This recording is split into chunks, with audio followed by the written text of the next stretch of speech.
Karibu sana mdogo wangu, jisikie uko nyumbani. Huyo unayemwona mbele yetu ni mume wangu kipenzi.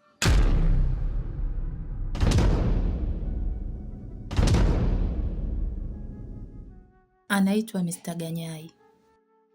Ganyai kipenzi, yule mgeni tuliopanga kumpokea leo ndiyo huyu hapa. Anaitwa Mdeme, ni mdogo wangu kipenzi. Tulizaliwa wawili tu, nilianza mimi kafuata yeye. Shikamoo shemeji.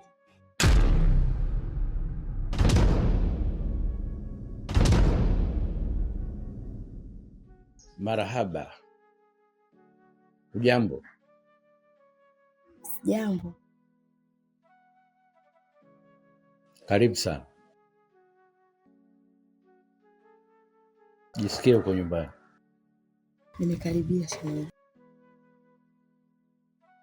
Mke wangu. Abe mme wangu. Mimi natoka. Sawa, nikutakie kazi njema.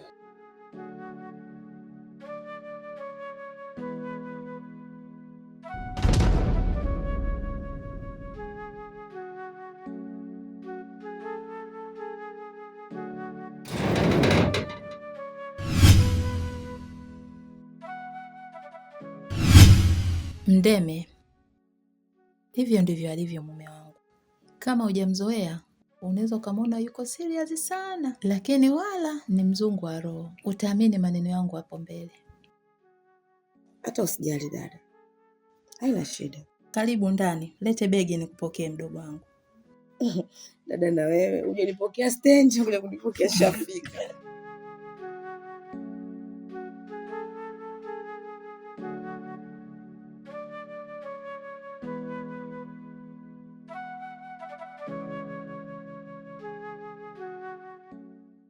Vipi ndugu yangu?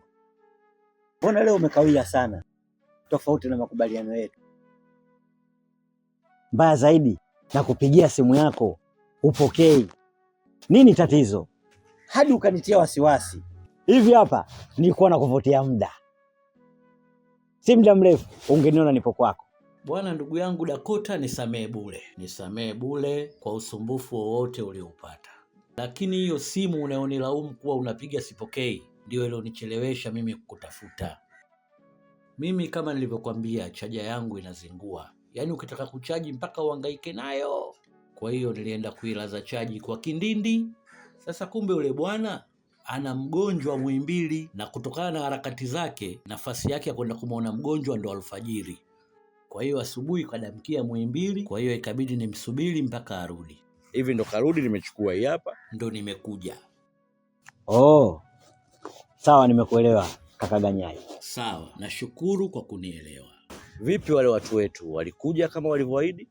Wale watu walikuja, tena wamekuja kwa muda unaotakiwa kabisa, muda mwafaka. Ila kaka Ganyai, pale hakuna wateja, ni kichefuchefu. Kwa nini unasema hakuna wateja pale bwana Dakota? Kwa nini unazungumza hayo? Kwani imekuwaje? Kwa sababu nimejitahidi kuwazungusha kila sehemu, kila nyumba, kila kona, hawaishi. Sababu hasa ule mwanamke ni mshenzi.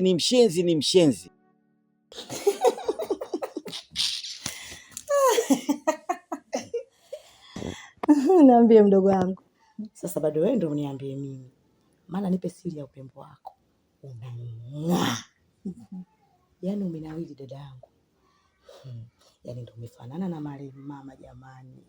Wewe ulinipunja Alafu ushaanza. Yaani shemeji atashita usiku. Kama unavyojua shemeji yako anajali bwana. Si unajua? Sasa vile mdogo wangu, mimi naomba nikuache kidogo niende zangu sokoni nikaemee. Na kama unavyojua mgeni umekuja kwangu, lazima nikupikie chakula kizuri ule. Lakini nikiaga mwenyewe wala sishughuliki. Dada bwana. Sasa nisikize dada. Unachokula wewe, chakula chako cha kila siku, na mimi nataka nile huko. Wala usipate tabu ya kunishughulika na mimi. Tena sitaki hata kusikia. Tuna zaidi ya miaka 3 mimi na yeye tujaonana. Leo umekuja nyumbani kwangu, lazima nikupikie chakula kizuri, hata kuku, Alafu Mdeme mdogo wangu, ulinipambania wakati nikiwa naumwa.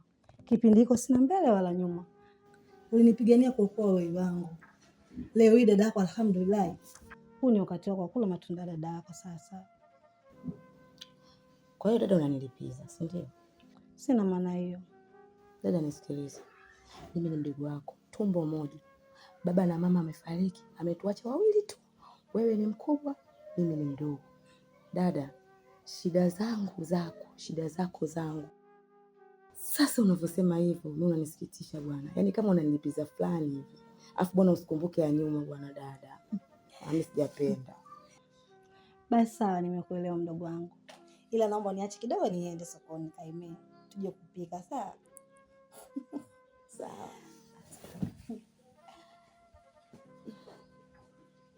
Ukimpeleka huku anatoa sababu hii. Ukisema basi udada ngoja nimtoe, nimpeleke kwenye nyumba hii, anabadilisha sababu. Sasa hapo Ganyai, tutafika kweli? Basi sawa, mimi nafikiri haikuwa riziki yetu. Siku riziki yetu ikiwa imefika, watapatikana mteja, jambo litakwenda kiulaini kama kumsukuma mlevi. Sasa kwa usumbufu wote huo, kuna chochote kitu walikuachia angalau watacha kunywa maji, au wamekuwa Waswahili mpaka hapo pia? Wameniachia shilingi 5,000. Sio sawa na kukosa.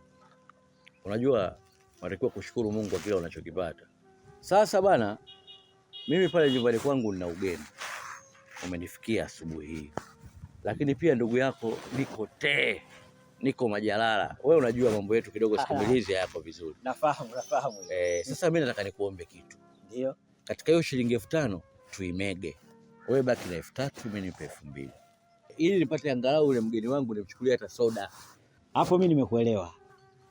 Wewe ndo mkubwa wangu wa kazi, kaka Ganyai. Mimi hapa na 5,000 kamili. Sasa kama utakuwa na shilingi 3,000 itakuwa jambo la heri. Nipe shilingi 3,000, wewe uzuie hii hapa. Wewe bwana wewe Dakota, unakuaje unielewi? 3,000 mimi natoa wapi? Nimekwambia niko kabisa hapa. Yaani hapa cha kufanya tukaombe change hapo dukani hapa. Au kama tukiona change inasumbua, nichukue kabisa soda nimpelekee mgeni. Unapeleka kabisa nyumbani. Basi inakuwa limeisha. Unaweza kaomba mtu change bibi akakunyima. Lakini ukinunua soda hawezi kutunyima. Haweza kuona kama mchawi.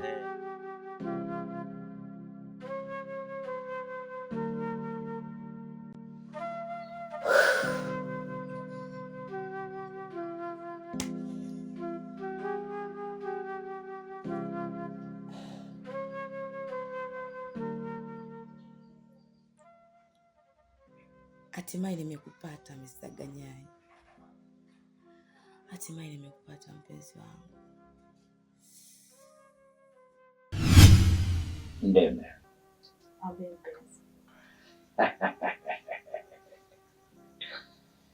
Kwanza nitakuwa ni mchoyo wa fadhila kama nisipoanza na kukupa sifa zako.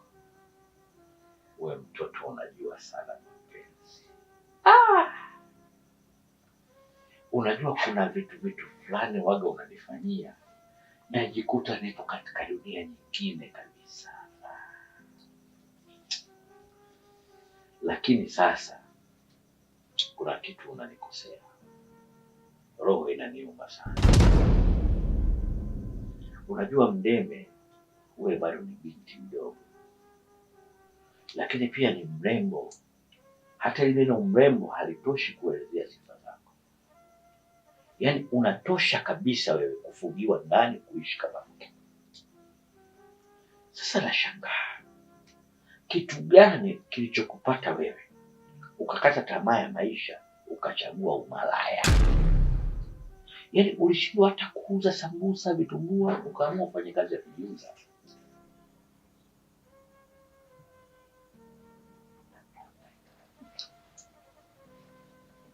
Labda nisikize kitu kimoja Mr. Ganyai. Sio kila mtu anafanya kazi ya kujiuza ni malaya. Rahasha. Wengine tunashinikiza kutokana na matatizo tunayokuwa nayo. Kiukweli mimi kazi sipendi, ila nafanya kwa ajili ya matatizo.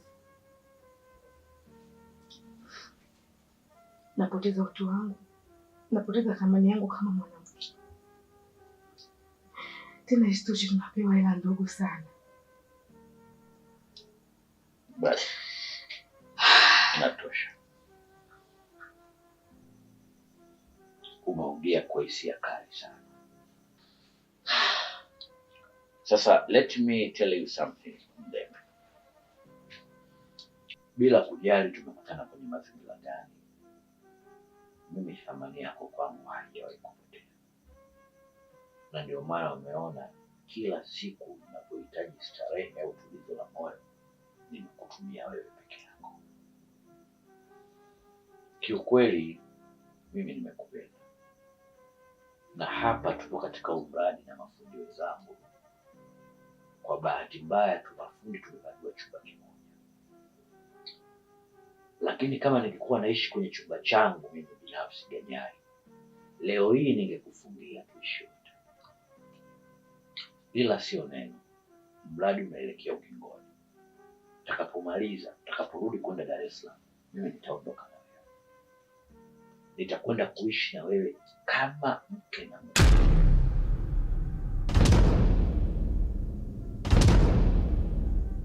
Mr. Ganyai, unachozungumza kinatoka moyoni? Kabisa kabisa, kutoka katika uvungu wa moyo wangu. Na kuanzia leo na kuendelea, kila riziki itakayokuwa inaingia 80% nitakuwa nakukabidhi wewe. Hayo mashinikizo ya familia na matatizo yote yaliyokufanya ufanye hii kazi, mimi itakuwa ni wajibu wangu kuyatimiza.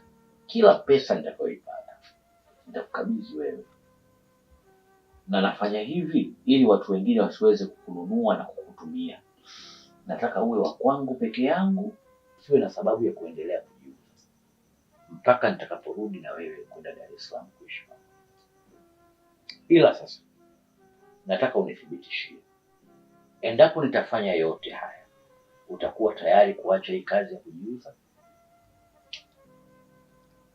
Haki ya Mungu na mtume, na hapa kwa Mungu, Mr. Ganyai, nipo tayari kuacha hii kazi. Kama nilivyokuambia, mimi sio kama napenda. Mimi nafanya hii kazi kutokana na matatizo ya dada yangu.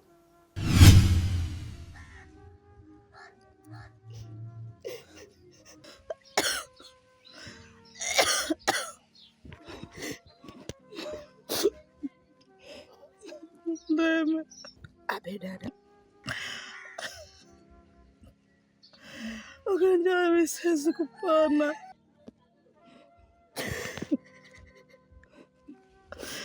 Nasikitika na kufa kuacha peke yako, mdogo wako.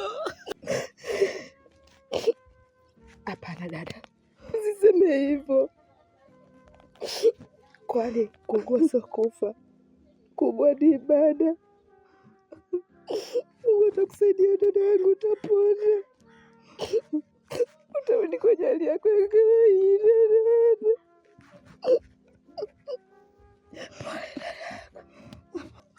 Hapana mdogo wangu,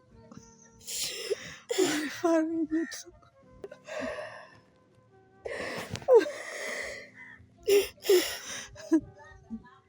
Siwezi kupona. Hayakuwa tuna kitu chochote cha thamani nyumbani. Sasa nini? 260. Taita wapi?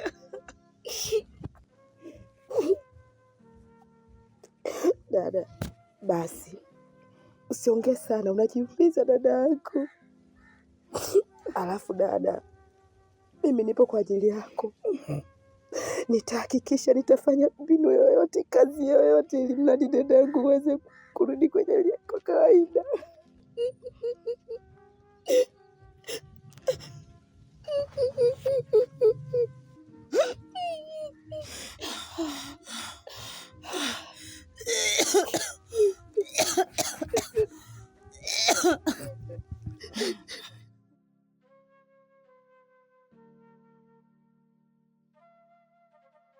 Dashi, rafiki yangu, wewe ni shoga yangu wa pekee, na kiukweli mwenzangu, kila unapoondoka ukirudi unazidi kunawili. na ndio maana nimekuja kwako. Nahitaji uniokoe na mtihani. Unanichekesha. Sasa unataka nikusaidie nini? Labda kwa mfano nikusaidie nini? Shoga yangu, hali ya dada yangu Asekela kila siku inazidi kuwa mbaya, na mujibu wa madaktari wanataka wafanye upasuaji wa tumbo. Nimekuja kwako, nahitaji uniazime 260,000 tu, hata kwa riba nipo tayari, ili niokoe maisha ya dada yangu. Samahani, usiletee mambo ya Uswahili hapa. Na hicho unachokuleta hapo ni uchulo. Na usinipige magoti, mimi sio Mungu wako. Si unanielewa? Usinipige magoti, mimi sio Mungu wako. Alafu kingine, unasema mimi nikukopeshe wewe 260,000.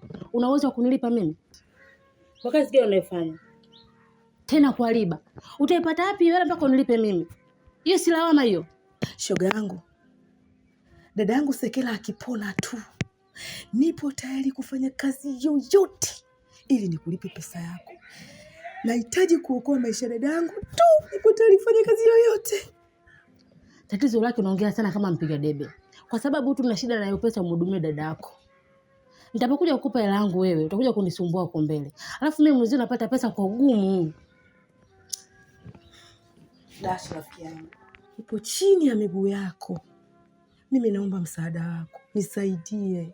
Mimi nitakupa pesa zako na kuahidi kukupa hela yako. Umesema upo tayari kwa vyovyote vile ili upate pesa umhudumie dada yako, si ndio? Yote ili mradi tu nimwokoe dada yangu. Sasa mimi nataka nikutafutie kazi. Nataka nikupeleke huko unapoendaga huko kwenye miradi ya gesi. Yaani uko hela nje. Je, uko tayari? Nipo tayari shoga yangu, nipo tayari kabisa. Hata leo nipo tayari, ili mradi tu niokoe maisha dada yangu. Lakini shoga yangu, mimi mwanzo sina hata nauli hapa nilipo. Tena mbaya zaidi, sijasoma. Haya, huko unapoenda mimi tena kufanya kazi gani? Yaani kuhusu masuala hayo niachie mimi. Sijui nauli, sijui takataka gani, au niachie mimi. Na kuhusu elimu, mimi ndio nitakuwa mwalimu wako. Nitakufundisha kila kitu jinsi ya kupata hela kule tunapoenda. Sawa? Asante sana shoga yangu. Mungu akujalie.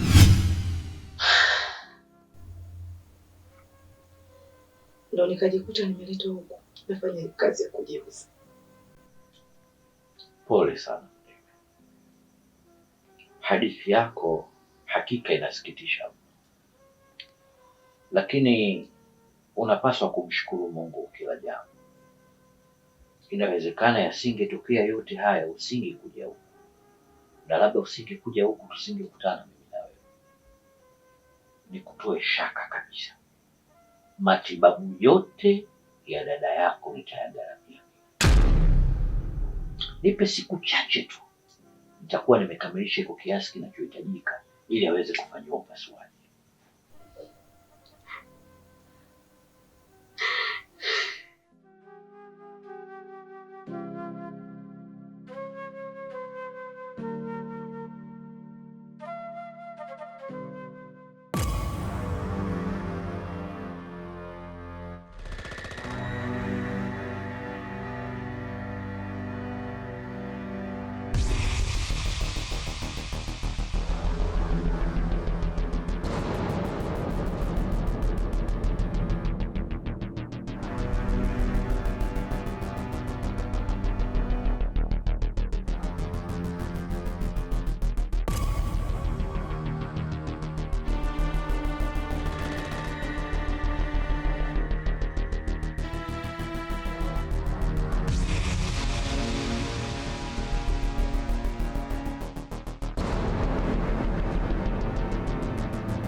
Ndeme, yaani tushukuru Mungu leo afande Kipaji atuona.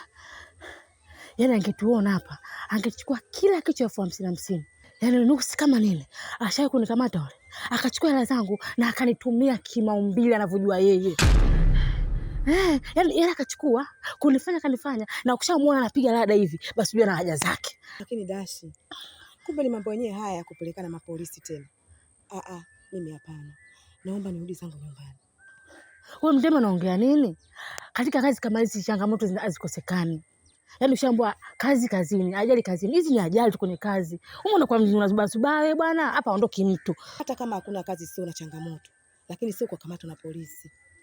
Mimi kazi siipendi. Nimekuja huku tu kwa sababu ya matibabu ya dada yangu. Basi. Hata kama unalijua leo kulifuata nini? Unalijua kabisa kama umekuja kumwangekea dada yako. Yaani hapa hakuna kuondoka. Tunarudi kule kule kuna kupambana. Ili mradi upate hela kumhudumia dada yako. Utaweza kuwa na hela kumpeleshia dada yako. Bado anatakiwa hela ya dawa. Anatakiwa hela ya dawa, anatakiwa kula ashibe na midonge ya meze ili apate nguvu. Hapa aondoke mtu, turudi kule kule kuna kupambana. Tufanye kazi yetu. Ni kweli shoga yangu, lakini naogopa nisije nikapoteza na hiki kidogo nilichokipata. Hata hivyo pia namshukuru sana Mr. Ganyai kwa hizi siku chache nilizokuwa nazo kwenye mahusiano. Ameniwezesha kiasi kikubwa cha pesa, na nilikuwa natuma kwenye namba ya dada, na hakika kabisa zitakuwa zimetosha. Yote 9. Kume vipi wewe mzee Ganyai? Unataka kuondoka, umemshirikisha ambaye umempata mwanamume anakupenda, anakujali, anakutunza. Leo hii ufunge safari uondoke. Ushamwambia? Ushamshirikisha? Sawa, pamoja na hivyo, lakini inawezekana hili tatizo limetokea ili kunikumbusha dada yangu. Na kile Ganyai ni mtu muhimu sana. Ananipenda na mimi nampenda pia. Na namuhitaji pia. Ila dada yangu ni muhimu zaidi. Tulizaliwa wawili tu na wazazi wetu walituacha wakati sisi wadogo. Dada yangu anahitaji msaada wangu. Yaani pesa peke yake haimtoshi. Lazima niwepo kumsaidia. Kama Mr. Ganyai ni riziki yangu, ipo siku nitakutana naye kwa uwezo wa Mungu na tutaendelea tulipoishia. Kwa heri Dashi. Ndeme!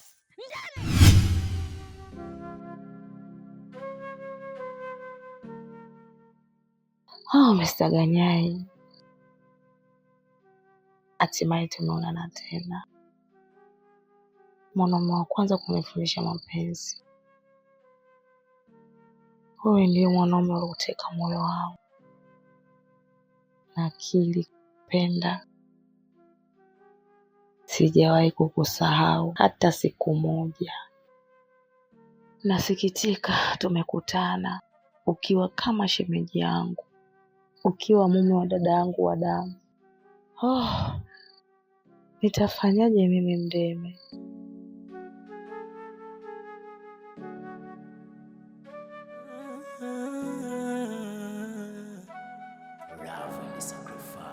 Mwanzo sikujua mapenzi, kumbe mapenzi ni kama kamari, kuna kupata na kukosa. Mapenzi imani, nilichokiamini kumbe sicho.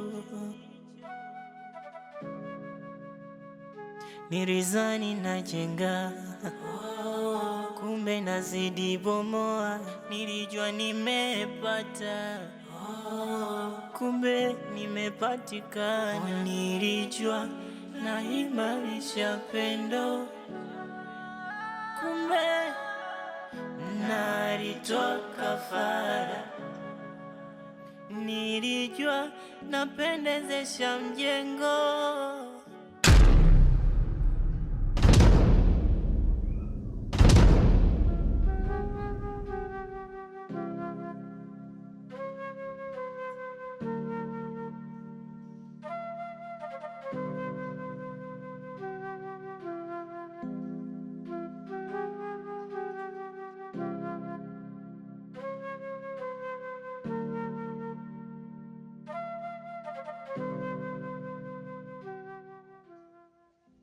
Mdeme, mpaka sasa nashindwa kuthibitisha kama niko ndotoni au ni kweli uko mbele ya mboni za macho yangu. Mwanamke wa maisha yangu, kipenzi cha roho yangu.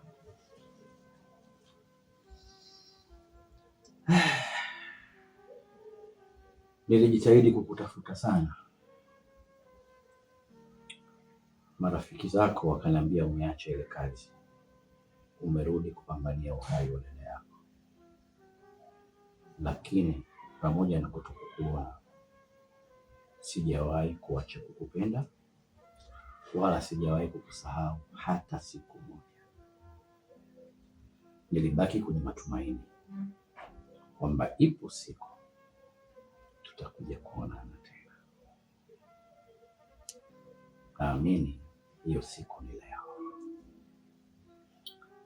Hindehi parakatahe sunchehe karichepachahe nehi karabsade.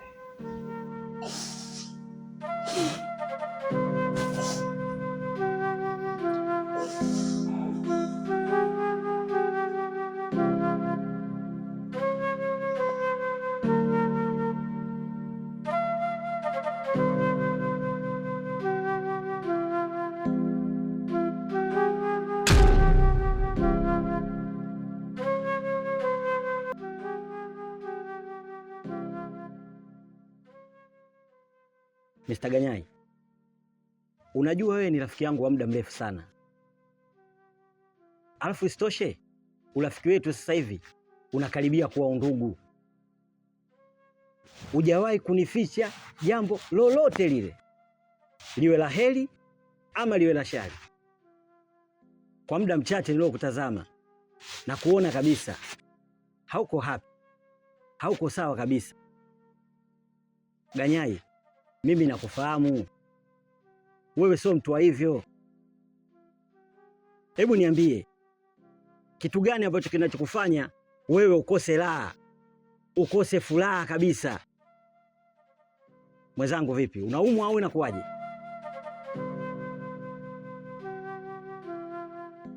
Mimi wala siumwi. Namshukuru Mwenyezi Mungu, afya yangu iko barabara.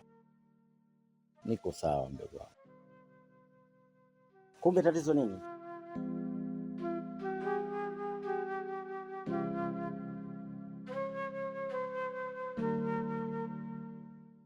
Unajua Dakota,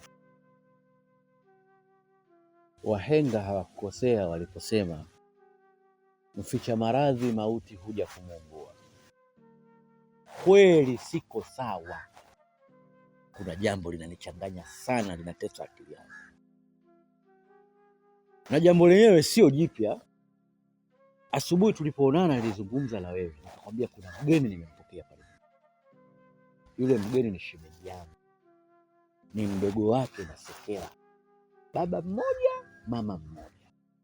Anazaliwa Sekela ndo anafuata mgeni. Kaka, hivi kuja mgeni kwako ndio ikufanye ukose amani? Alafu kama riziki ipo tu, leo tumekosa, kesho tutapata. Kaka, usiwe mnyonge. Alafu sisi Wakurungwa, nikisema Ukurungwa nadhani unajua, yaani madigala, tukikosa kikubwa basi kidogo tutapata. Yule mgeni aliyokuja haiwezi kaa sababu tukakosa hata kidogo cha kumfanya akose kula kitoga. Tatizo wewe hujanielewa vizuri. Hayo mambo ya riziki sio nini, mimi wala haniumizi kichwa. Kuna kitu kipo hapa. Hey mama, karibu. Asante. Karibu sana mama. Shikamoo. Marhaba. Shikamoo. Marhaba. Karibu sana. Asante. Karibu mama, ukae. Kuandalia chakula. Jafuata kula. Nyie endeleeni kula tu. Nyie si washamba wa kula. Nyie si mnapenda kula na ndio maana mko hapa mmejikusanya. Endeleeni kula. Mimi nimefuata mwanangu hapa. Mwanangu yupo? Nitie, nataka niongee naye. Lakini mama Ganyai hajarudi kwenye mihangaiko yake. Hajarudi eh? Basi akirudi mwambie aje nyumbani bila kupoteza muda, bila pointi kupoteza. Mwambie aje nyumbani, namuita. Nyinyi endeleeni kula. Sawa mama, nitamwambia. Sawa. Lakini mama, naomba nikutambulishe mdogo wangu. Huyu mdogo wangu anaitwa Mdeme. tulizaliwa wawili tu, mimi akafuata yeye. Huyu ndo ambaye nimemwachia ziwa. Anaishi wapi? Alikuwa anaishi Morogoro. Kuna changamoto zimetokea, kwa sasa tutakuwa naye hapa. Humu ndani? Mama. Hapa?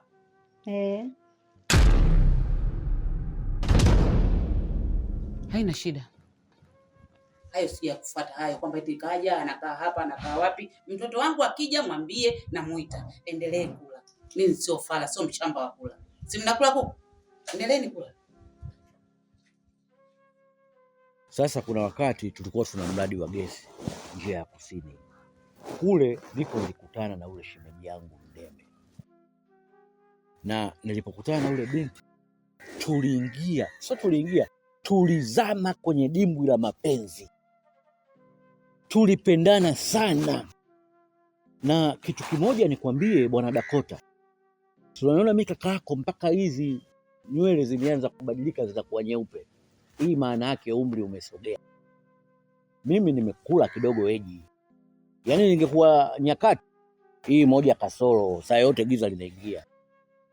Sasa kwa umri huo wote nilokuwa nao, sijawahi kukutana na mtoto anayejua mapenzi kama Mdeme. Mr. Nganyari, unachoongea ni kweli au? Yule mtoto anajua mapenzi wewe. Unielewi Dakota? Sasa ndugu yangu, kwa nini ukumuoa yeye mpaka ukamuoa dada yake? Kwanza naomba utengue kauli yako. Na leo nataka nikuchane. Yule Sekela yule, unavyomuona mimi niko naye pale karibu mwaka wa 3, yule msijamuoa. Sio mke wangu. Yaani yule mimi nimefungia. Alikuwa kama ganda la ndizi mtelezo kaeka ndani. Sio mke wangu kabisa. Alafu yule Mdeme mimi hatukuachana. Yaani tulipoteana tu kwenye mazingira ya utatanishi. Na mpaka mimi nakuwa na Sekela sikujua kwamba ana undugu na yule ndugu yake. Kaka, una haki ya kuwaza. Hilo jambo ni zito sana. Sasa katika kuwaza kwako na kuwazua, wewe unachukua hatua gani kukabiliana na hii sitofahamu? Kwa haraka yani. Wazo linalonijia, bora mimi nipige chini Sekela. Pige chini naoa Mdeme.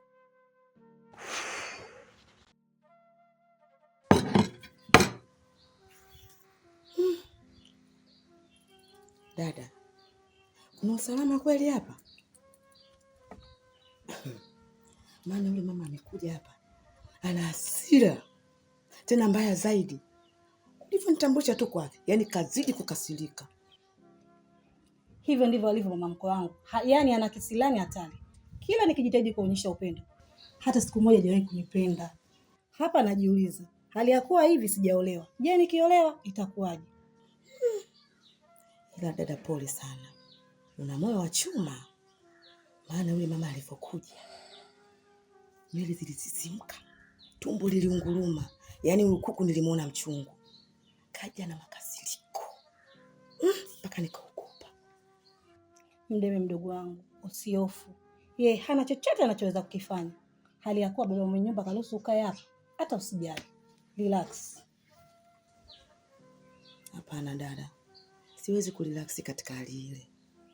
Dada, sitaki kukatisha mahusiano yako kati ya wewe na mmeo, au kukatisha mahusiano yako baina wewe na familia yake. Na kuomba dada, mimi ikiwezekana niondoke hapa.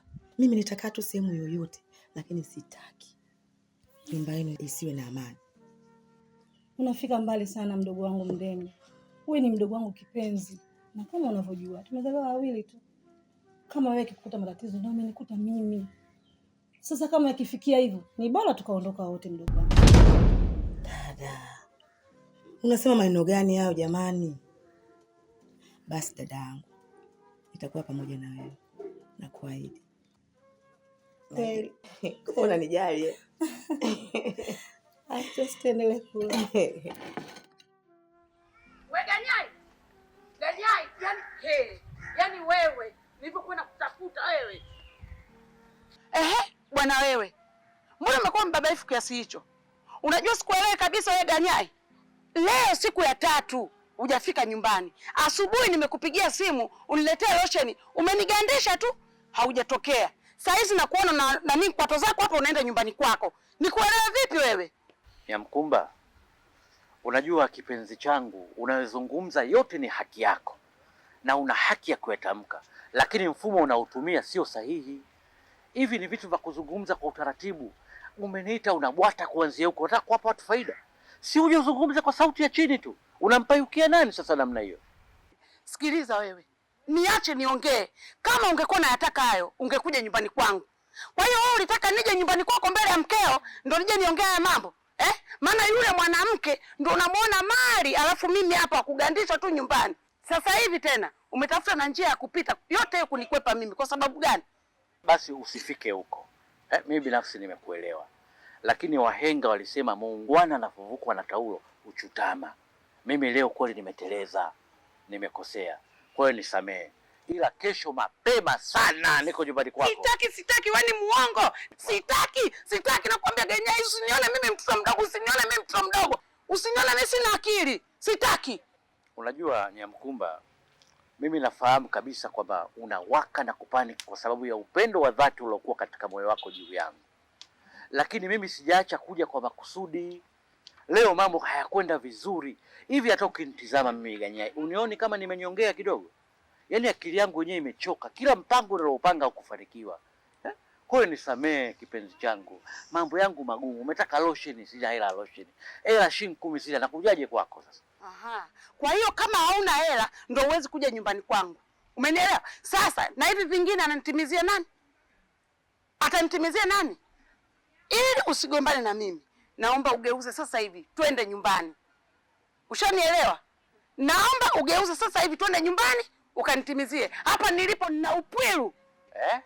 Kichupa kishaja. Twende nyumbani ndio atakwisha. Nyamkumba. Naongea maneno hayo barabarani kabisa la. Twende nyumbani. Sasa nisikilize. Nimekuelewa sana. Ila siku ya leo hebu iache ipite. Kama nilivyokuambia, mimi kesho saa 11 alfajiri nakugongea dirishani kwako. Hivyo vitu mimi nakuja kuviva. Hiko kichupa chako kitunze hivyo. Nakuja kukimaliza, sawa? Sasa sikiliza. Saa 11 hiyo unayosema nitakusubiri. Na ole wako usije. Na usipokuja, naanzaje kuacha kuja? Mimi mwenyewe nimekumisi. Basi kama umenimisi, ni chumu. Kuchumu? Hapa barabarani. Sasa kumbe unaogopa? Unaogopa nini? Barabarani namna hii vipi bana? Kwa hiyo unaogopa watu? Utaki kunichumu? Kiswahili bana.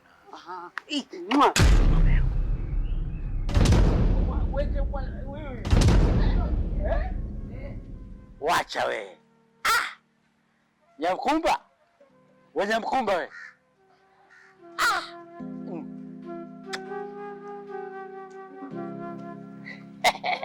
Umesema una nini? Una upwilu. Una upwilu? Nyamkumba, utafikiri umetoka jela.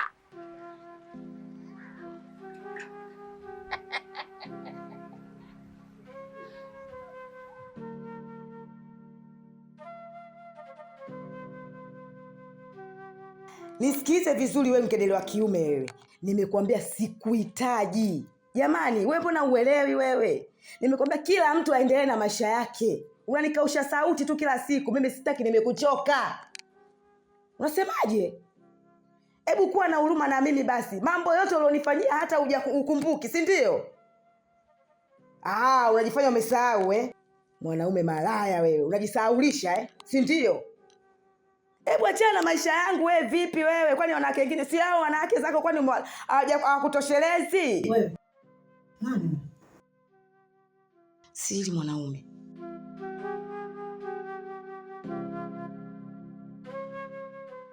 Nisikilize nikwambie wewe mwanaume. Mdogo wangu ameshakwambia hakutaki. Just move on. Huyu anakwaa hajaua. Yaani wewe mwanaume ueleweki. Mdogo wangu alikupenda. Ukamchanganya na mikulumbembe isiyoeleweka, mpumbavu wewe. Tena sasa nisikilize nikwambie. Kuanzia leo na kuendelea, umkome kama ulivyokomaziwa la mamako mzazi kunyonya. Mbwa amekata. Alafu wewe ulikuwa unamchekea huyu. Lakini dada, sio kwamba nilikuwa namchekea, nilikuwa navumilia kwa sababu nampenda. Lakini mwanangu uvumilivu umenishinda. Na ile mishankingi yake basi kajiona kapata na shangaa sasa hivi anifuatilia mimi mwenyewe. Lakini wewe, kwa nini usimblock? Dada, swala la kublock, nishamblok, ananitafuta kwa namba nyingine. Yeye yenyewe namba nyingine. Sawa mdogo wangu. Kaa relax, tengeneze maisha yako. Ikiwezekana badilisha na namba, sawa? Sawa dada. Asante. Mwanzo sikujua mapenzi, kumbe mapenzi ni kama kamari, kuna kupata na kukosa. Oh, mapenzi imani, nilichokiamini. Nimechoka hoi. Pole sana mume wangu. Leo mizunguko ilikuwa mingi. Sasa utanisamehe. Kuna jambo moja nakuwa kama nafsi inanisuta hivi. Ndio maana hapa sitaki kupoteza hata nukta moja kabla sijafanya chochote. Tuongee hili. Unanijuaga mumeo, nikirudi kabla ya chochote nataka kuoga. Lakini hapa sijafanya chochote, nataka tulizungumze hili. Mke wangu, uliniambia kuna mdogo wako atakuja na amekuja, nimemwona. Ulisema ana changamoto.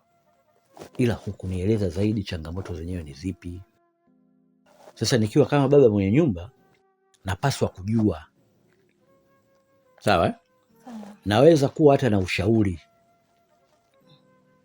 Kwanza nitangulize asante kwa kunipenda na kunijali. Kiufupi, mdogo wangu alikuwa na mahusiano na mtu. Na walipanga mambo mengi sana, kiwemo ndoa na mambo ya maisha yao. Bila kujua yule mwanaume alikuwa ni mume wa mtu. Na mke wake akifuatilia kila nyendo akipiga mume wake. Mwisho wa siku kukatokea na fumanizi kubwa sana. Yote kwa yote, wale waliomfumania walitaka kumsababishia matatizo makubwa sana. Sema tu Mwenyezi Mungu kamnusuru. Hivi kwa nini wanaume wengine wanakuwa na tabia mbaya kiasi hiki? Yeye anajijua kabisa ana mke wake wa ndoa. Sasa kitu gani kilichomfanya akatengeneze mahusiano na mwanamke mwingine? Unakwenda kuwachanganya. Unajua mdogo wako bado ni binti, ana ndoto zake. Aya, sasa kwa mfano, je, angemsababishia matatizo? Ndio hivyo mume wangu. Kila mwanaume ana akili yake. Yule mdogo wako mwambie atulie, apambane, atengeneze maisha yake. Yule binti ni mzuri, mashallah. Basi mume wangu, ngoja nikakuandalie maji, uoge ule. Sawa, lakini naomba simu yangu pia uniwekee chaji.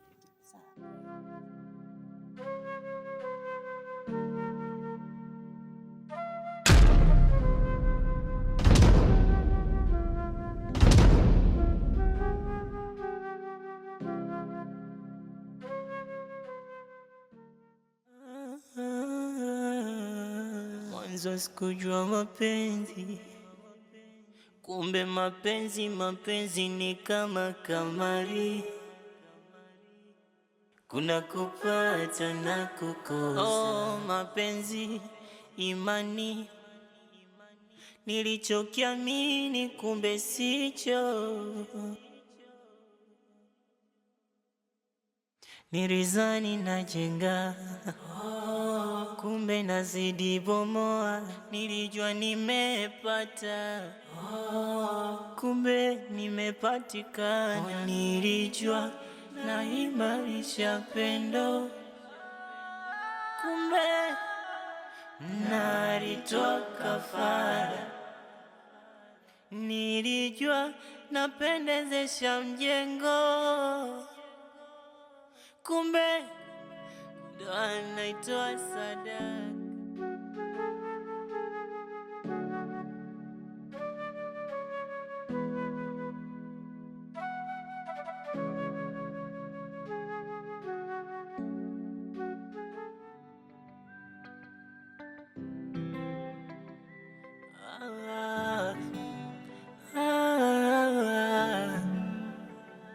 nikikumbuka ile misemo ya wahenga, kuwa uyaone mwenzenu raha nakosa, amani nakosa, vimetoweka.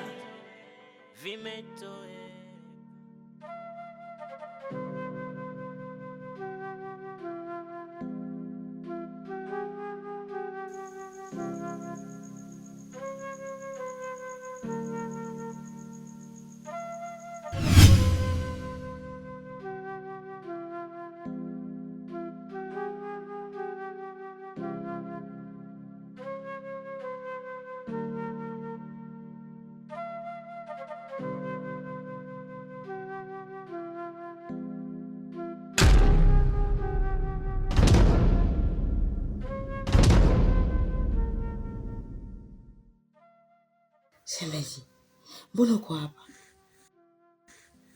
Halafu mkeo kule akiamka akija hapa. Ongea taratibu. Sauti saizi usiku inaenda mbali. Mimi niko hapa kwa sababu ya msukumo wa mapenzi. Yaani sijapata usingizi hata sekunde moja na kufikiria wewe. Na usiogope kuhusu dada yako. Yaani Sekela saizi anakoloma tu korr. Kalala fo. Lakini shemeji,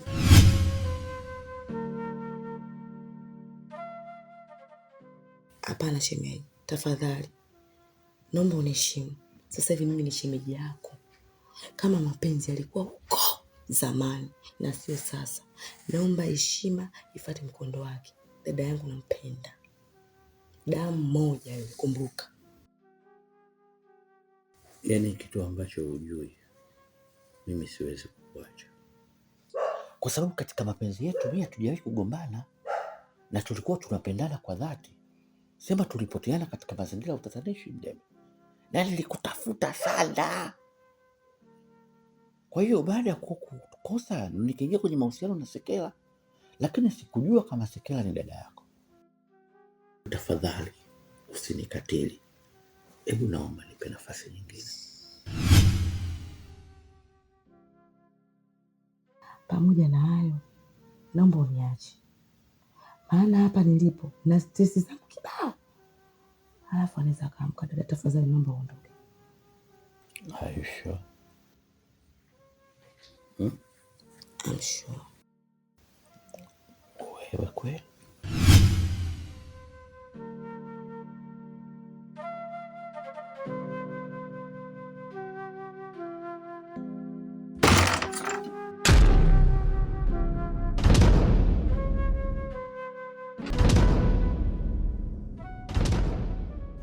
Vipi mwanangu? Nimeshtuka, nimeshangaa kitandani hapo. Watoto. Unajua nilijisikia haja. Sasa nikaona baby umelala, umezama kwenye usingizi. Kwa hiyo nikaona nisikusumbue. Ndo nikatoka nikaenda msalani. Hivi ndo narudi hivi. Kwa hiyo hakuna shida. Hakuna tatizo. Nilikwenda tu msalani kidogo.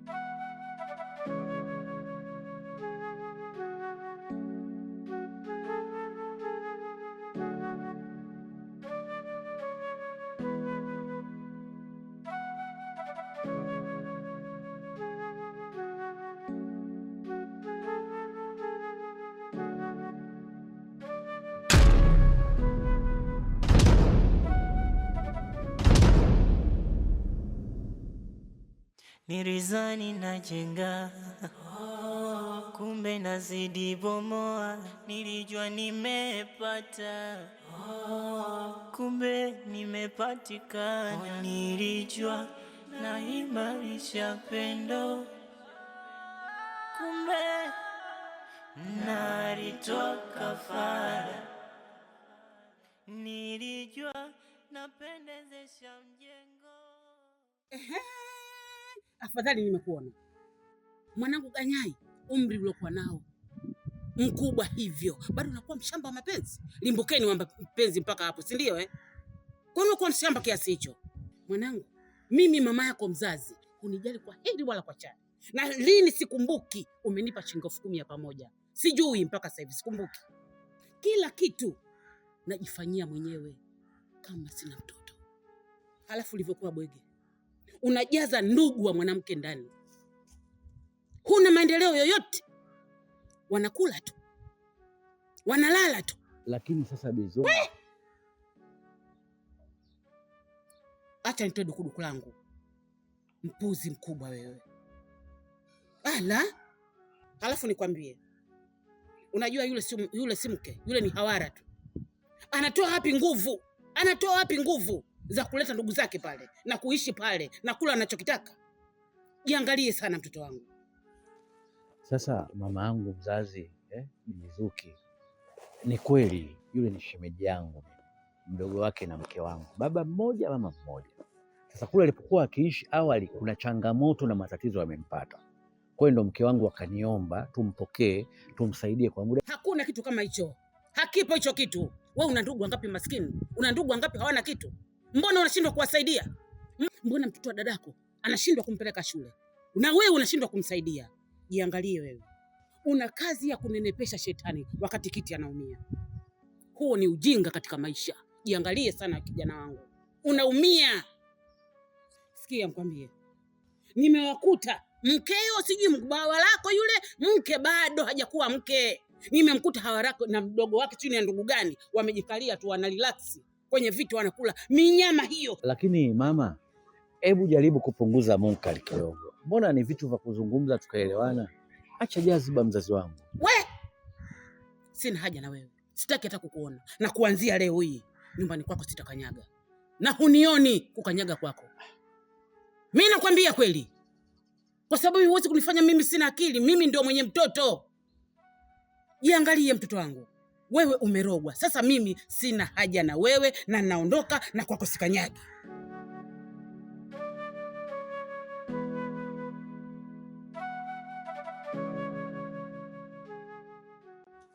Asiye. Kwa sababu nilivyokuwa zito nalijua. Hivyo vyombo vitaisha kesho kutwa. Umekaa hapo una chati tu. Shedo imekolea mdomoni. Dada wewe. Sasa nifanyaje jamani? Ndugu wangu upo.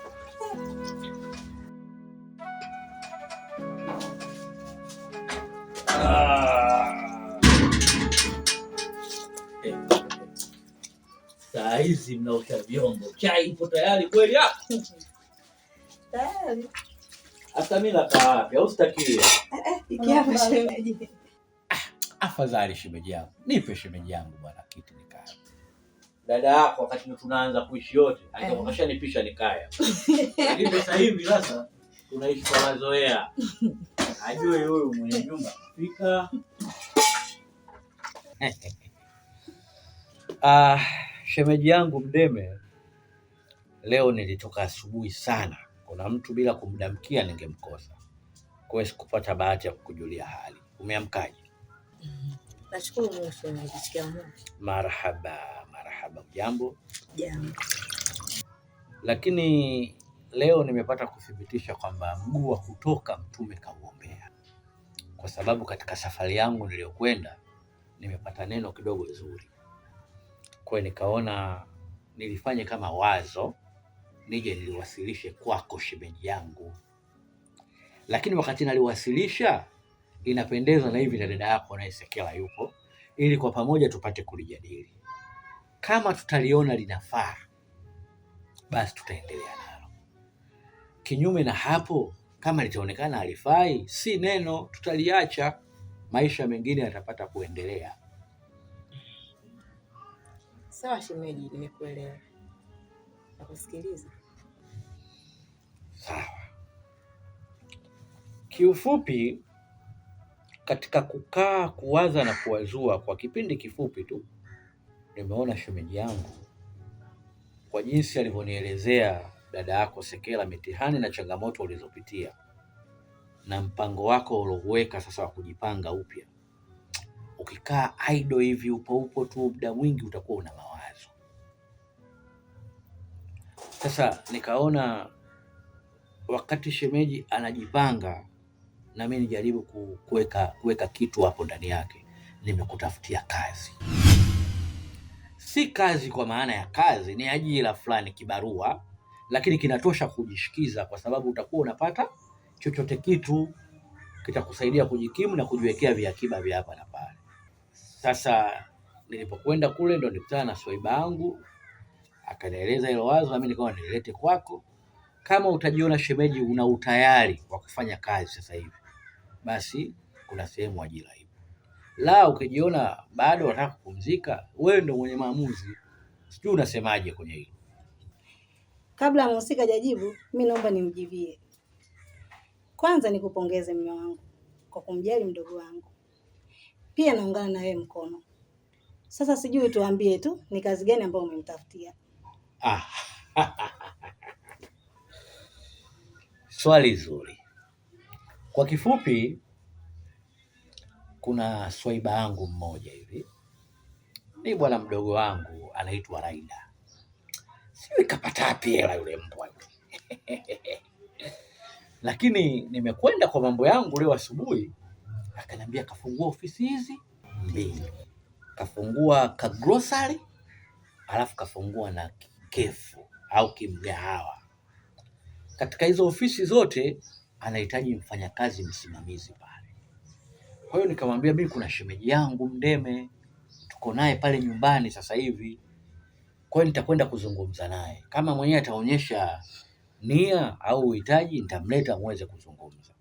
Kwa hiyo ndo nikaona nililete hili wazo. Kwa hiyo shemeji, ni hiari yako, sikulazimishi. Kama unahitaji kupumzika, endelea kupumzika. Ila kama unataka kupata sehemu ya kujishikiza, ipo. Shemeji, mimi naona mgahawa ndio utanifaa zaidi. Mgahawa Ni kweli. Hata mimi naunga mkono. Kwa sababu jana nimekula chakula, Sekela akaniambia kapika shemeji yako. Shemeji kwenye kupika we nyoko. Sasa acha vyombo.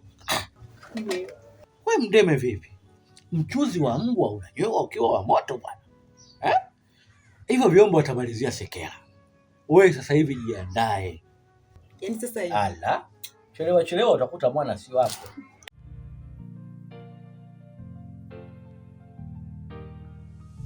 Pindi nilipokuwa mdogo nilijua mapenzi ni furaha tu, kumbe ni tofauti.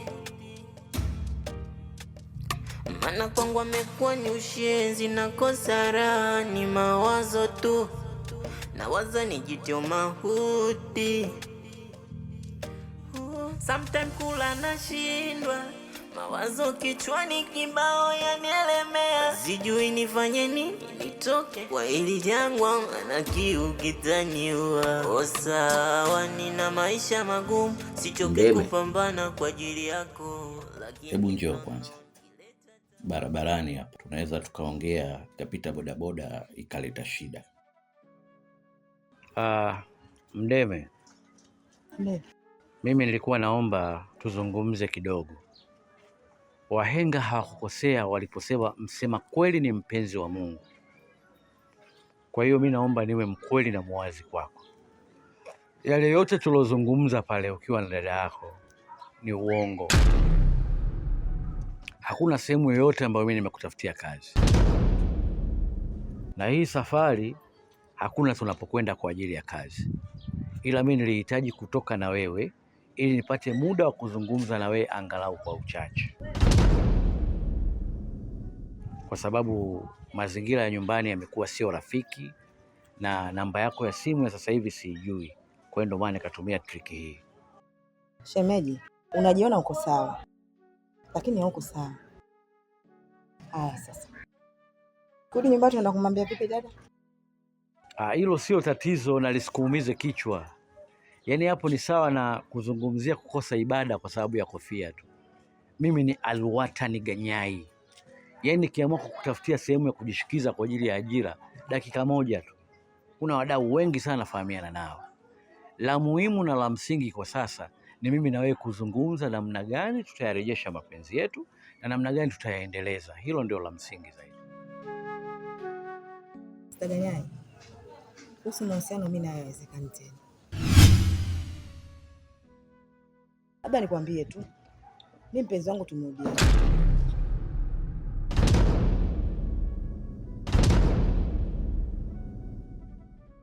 Kaamua kurudi kwangu kuniomba samahani, na yule ni binadamu.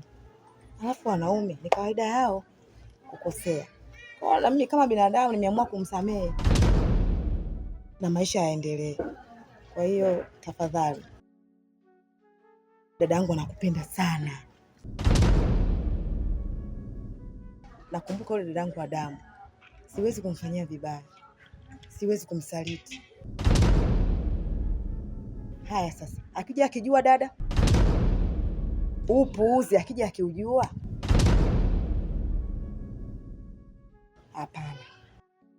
Tafadhali naomba mimi na wewe yaishie huko. Wewe tufanye kitu kimoja. Mimi nikikutizama katika macho yako naona kabisa na nafasi bado moyoni mwako.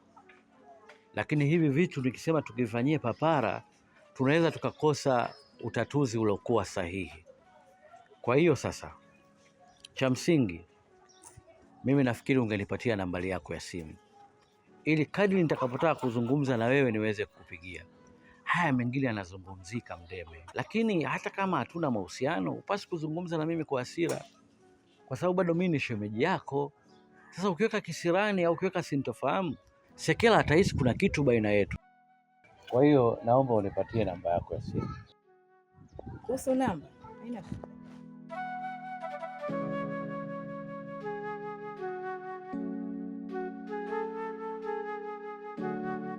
Asante. Hii inaonyesha kwamba mimi na wewe hatuna mgogoro tena. Tunatakiwa kupendana na kuishi kwa upendo kwa sababu sisi ni mtu na shemeji yake. Kwa hiyo shemeji ni mke, au sivyo? Ndio. Kwa hiyo tunaweza kwenda sasa. Ndio. Nirizani najenga, kumbe nazidi bomoa. Nilijua nimepata, kumbe nimepatika. Si wema mwanangu. Ambe mama. Maisha ya kaka yako yananisikitisha sana, afu mimi naumia. Unajua yule mimi ni mwanangu, yaani anakuwa na wakati mgumu. Wakati mwingine anatafuta mpaka 500 ya kula, anakuja kwangu, nipe 500, nipe buku. Mwanangu Ganyai, una matatizo gani? Kazi mwanangu unafanya, pesa unapeleka wapi? Ni kule kwa yule mwanamke.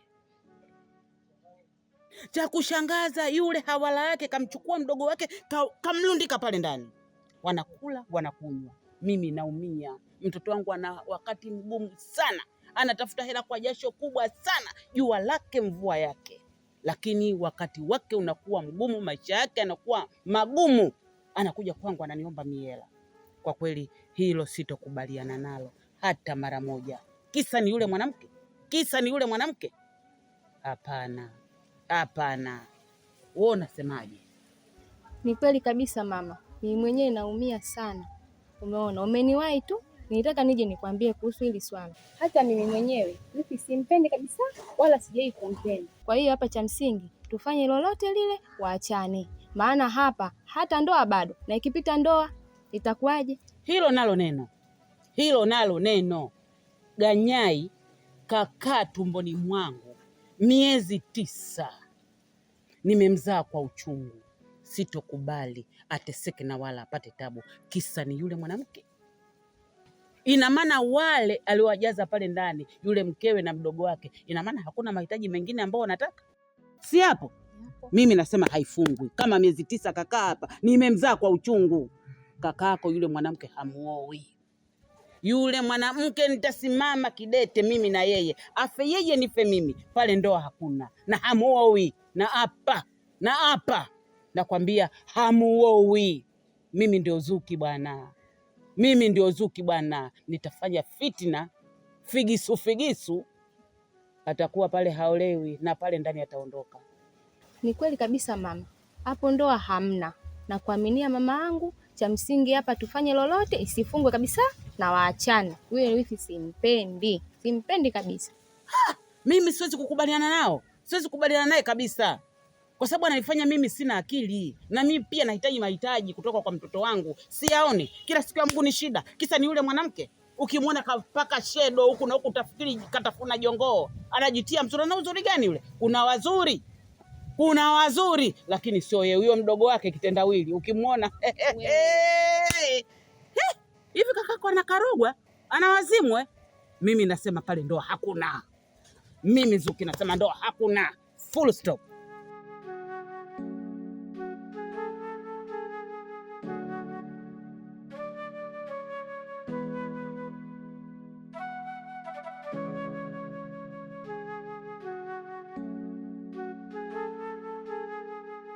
Afadhali nimekutana naye bwana Ganyai. Ndio.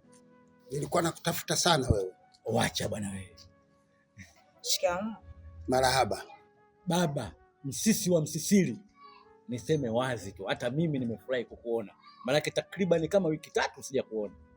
Sasa mzee wangu, mbele yako niko Mr. Ganyai, almaarufu tumbo, dalali mwenye ufanisi katika utendaji wake wa kazi. Kote hapo ananifahamu. Nipange sasa baba.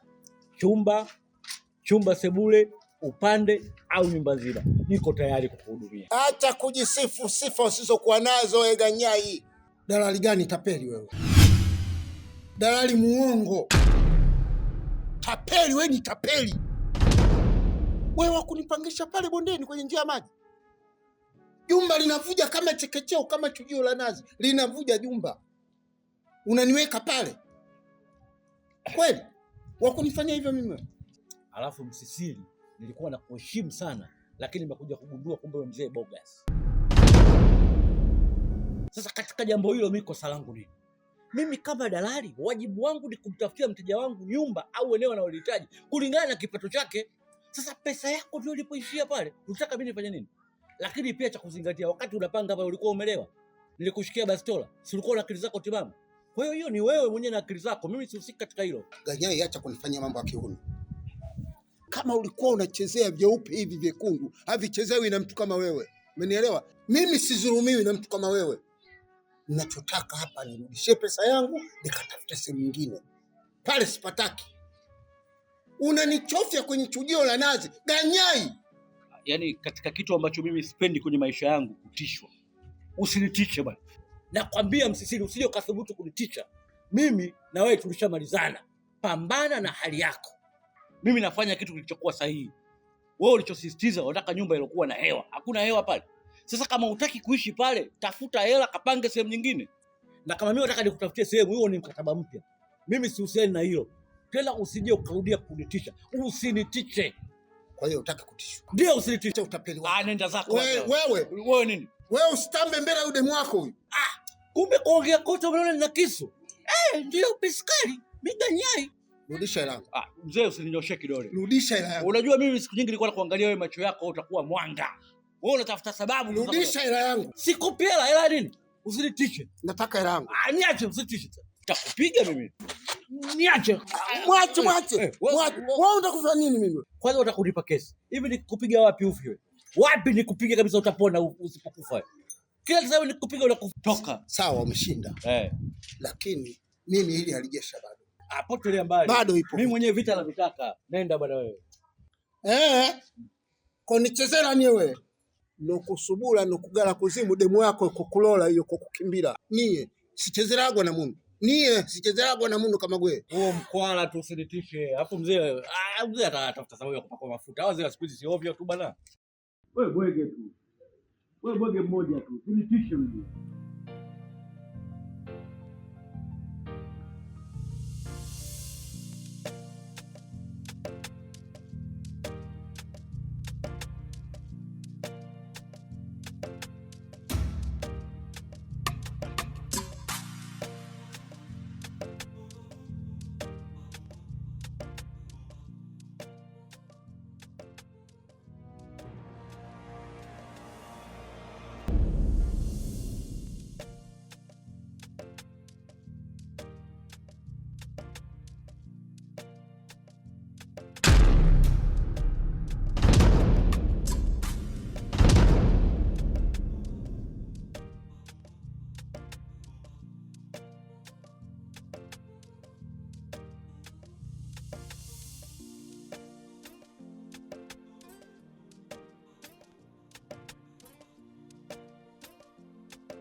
Sekela udugu wangu.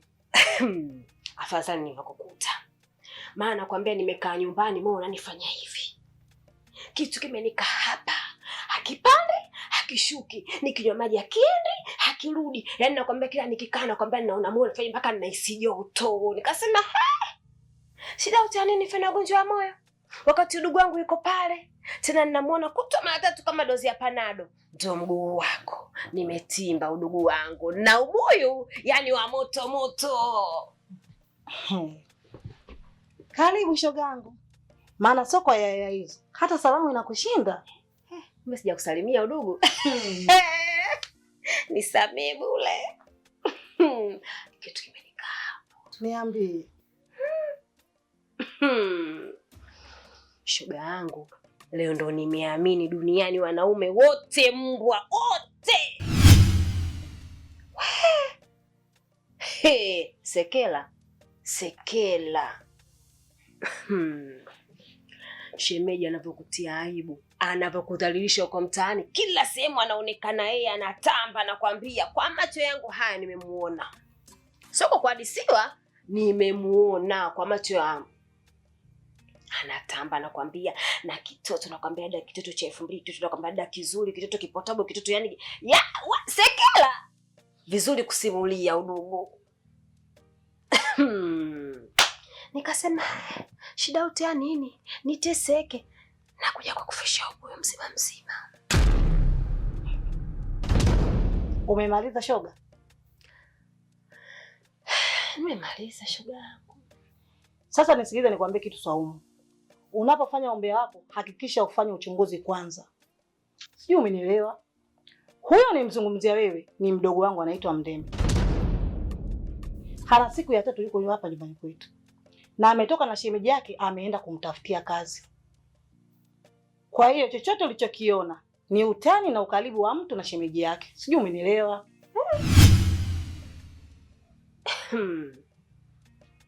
Sekela kwa vile alivyovaa yule mdada katinga kiskini fulani hivi kitopu hivi cha rangi ya kijani kitovu chote wazi, yaani anavyoshikana barabarani anavyotuma sana, unasema kwamba yule ni shemeji yake? Hapana, sio kweli. Mimi nahisi shemeji yake ataka kumwacha sehemu yule Sekela kwa mimi mwenye dimbili. We huwezi kunidanganya. Subiri nikuonyeshe mambo kwa ushahidi. Huyo unayemsema wewe si huyo hapa? Ndio huyo. Kwa hiyo huyu ndo mdogo wako? Ndio mdogo wangu. Makubwa haya.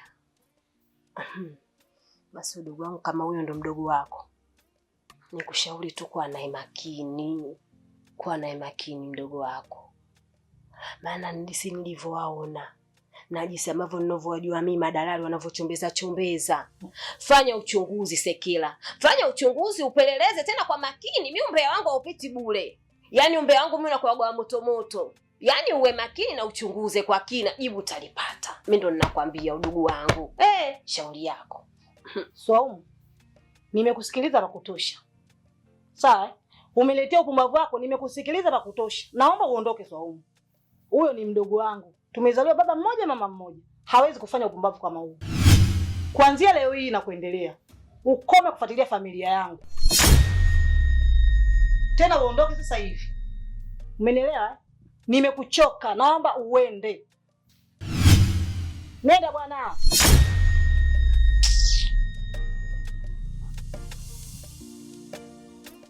Umbea tu. Walija na mada tu sasa hivi mpumbavu ni.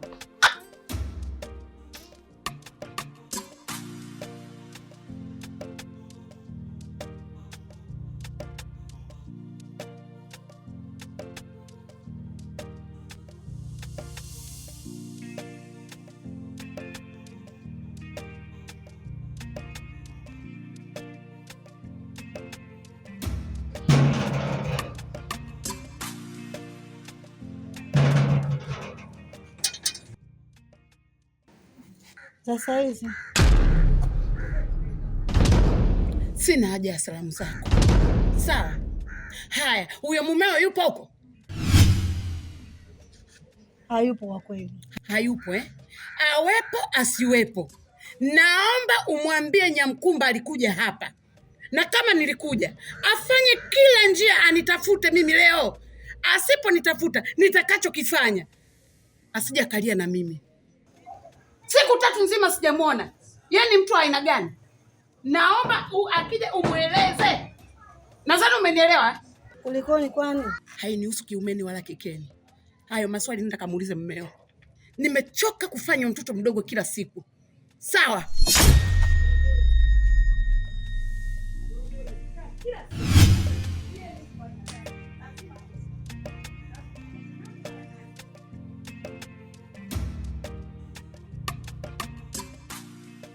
Dazamda, niko njia panda, hata sielewi nafanyaje. Nimemkuta Ganyai akiwa shemeji yangu, mume wa dada yangu mtarajiwa, tena wanakaribia miaka 3, pika pakua. Na mimi Ganyai nampenda na yeye ananipenda, ila nikifikiria kuhusu ndugu yangu nabaki njia panda. Sijui nifanyaje. Ndugu yangu, hilo kweli ni tatizo.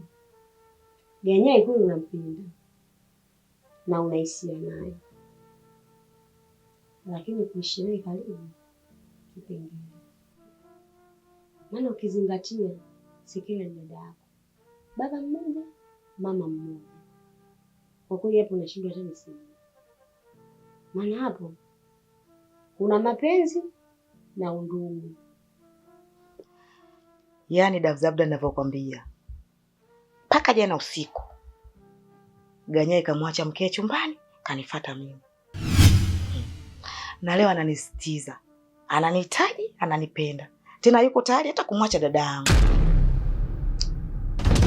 Lakini mimi mwenyewe nikisema niongee ukweli, nampenda sana Ganyai, na kuna muda najikuta nazama kwenye hisia juu yake.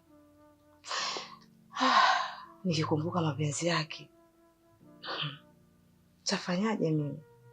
Sasa hapo ndugu yangu, kwa ushauri wangu mimi navyoona, tafuta sehemu nyingine ukaishi, kwa sababu hapo dada yako.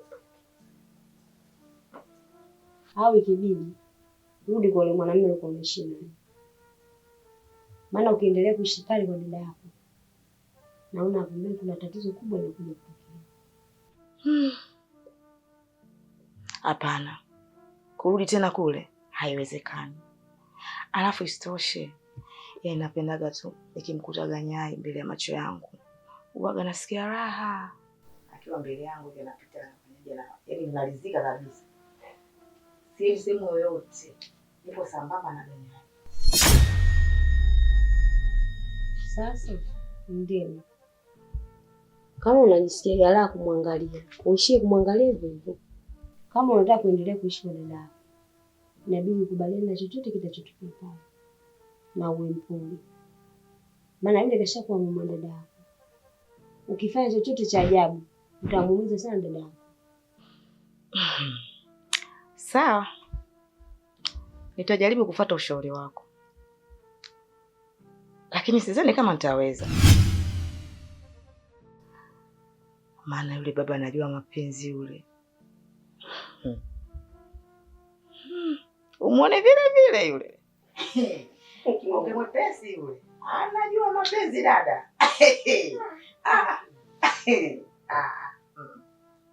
Nirizani najenga, kumbe nazidi bomoa. Nilijua nimepata, kumbe nimepatikana. Nilijua naimarisha pendo, kumbe nalitoa kafara. Nilijua napendezesha shoga yangu. Yaani nakwambia natoka kule na kuona huku unakuja waka unaongea peke yako, yani wewe najua tu umefuruga. Niambia umepatwa na nini? Ndugu yangu, wewe acha tu. Hivi nimetoka kule kwa Ganyai. Na nashukuru sijamkuta. Maana ningemkuta, ningemjazia nzi. Mwanaume yule anajifanya malaya. Mwanaume yule anajifanya anajua kucheza na hisia za watu, anakaa ananiongopea tu. Sasa hivi kaingia choo cha kike, kashaa kunya na maji hakuna. Kwanza stop shoga yangu, kadi his mbili. Hivi kumbe unatoka kimapenzi na Ganyai? Ina maana ujue mimi Ganyai mpenzi wangu siku nyingi sana, na tena tukikaa ndani anafanya kazi tu ya kumponda mkewe, ya kuwa hampendi, ila ndio hivyo afanyaje.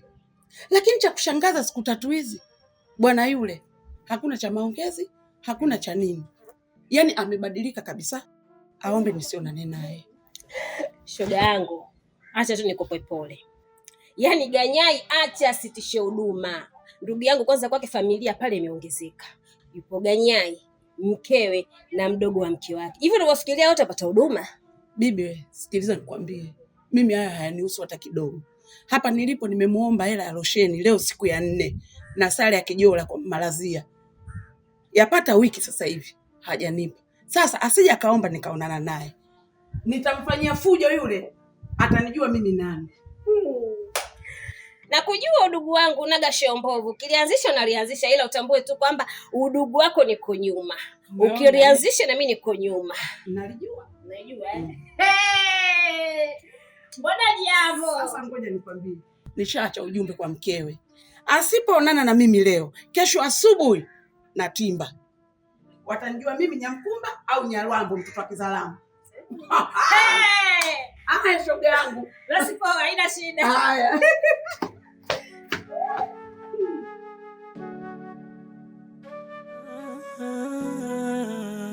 Kiukweli ameniacha na mshangao.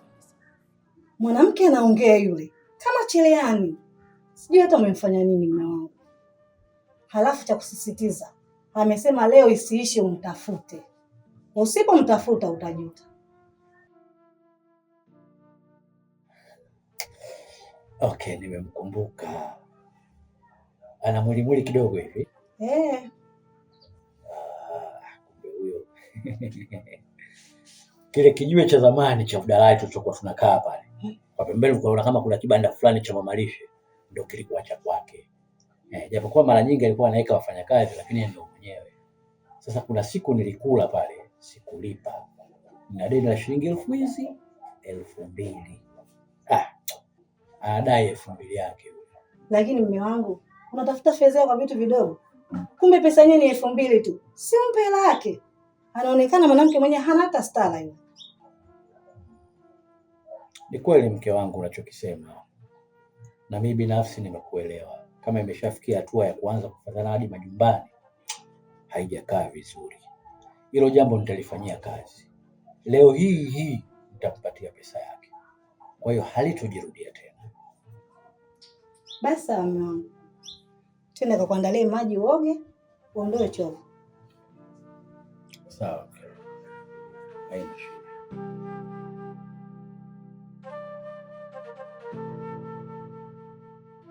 Shemeji na dada, natumia fursa hii kuambia nawashukuru sana kwa kipindi kifupi nilichokaa hapa. Nimefurahi sana. Nilikuwa naambiaje, mimi na mwenzangu tumerudiana. Kaniomba samahani na mimi nimeona bora nimsamehe, sababu yeye binadamu hajakamilika. Afu isitoshe kashanipangia tena chumba na biashara tayari kishanifungulia. Kwa hiyo nimekuja hapa, mnaomba mnipe baraka zenu. Nilikuwa nawaaga.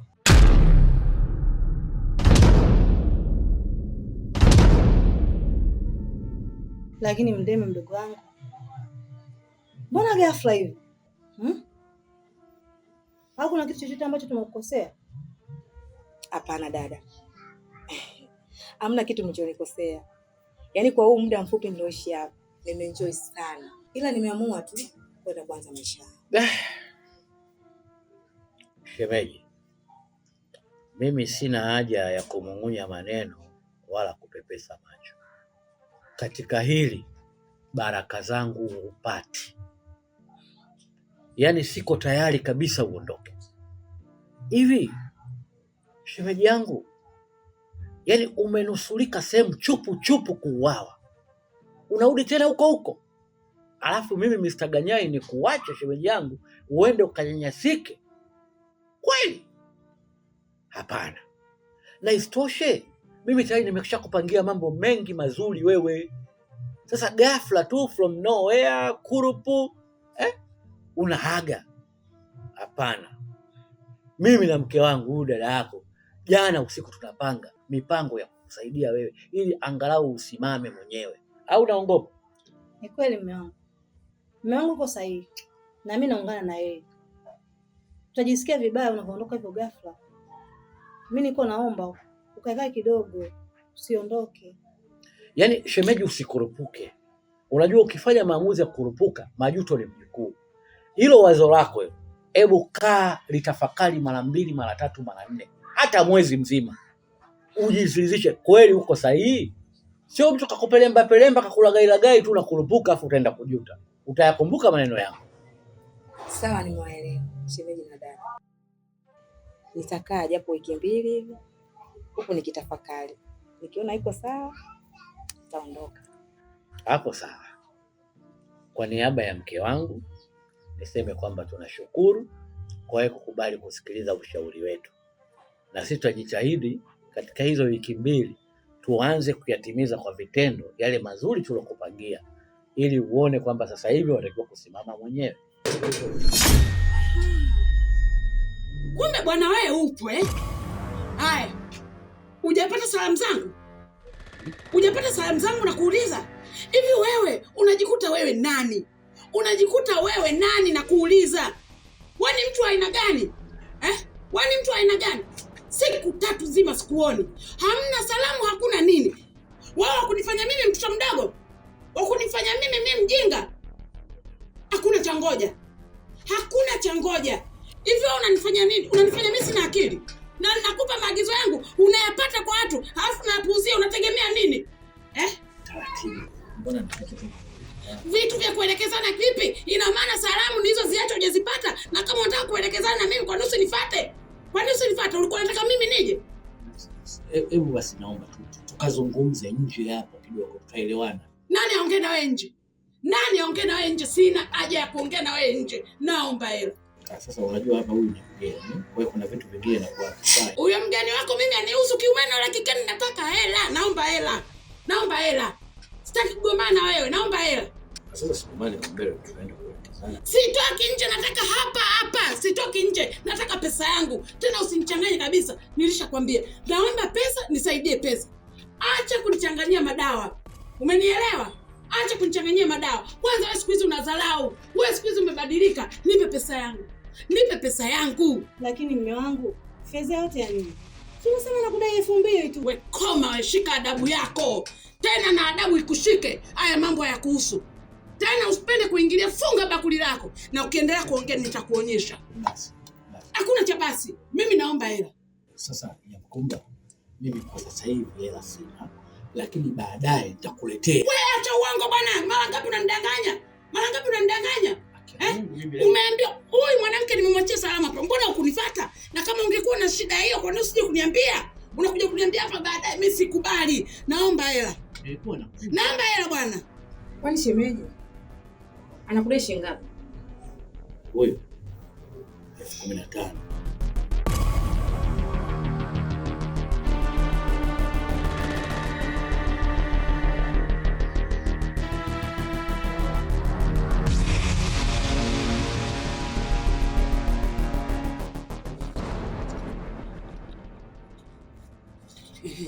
Sasa nachukulia na bado mimi ndo Nyamkumba aka Nyakihongo.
Hujambo? Shikamoo. Marahaba. Mbona umezama katika dimbwi la usingizi? Unaumwa?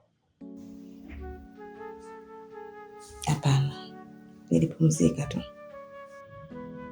Sasa Mdeme, nimeingia mpaka nimefika hapa, nimekaa takriban karibu dakika 2.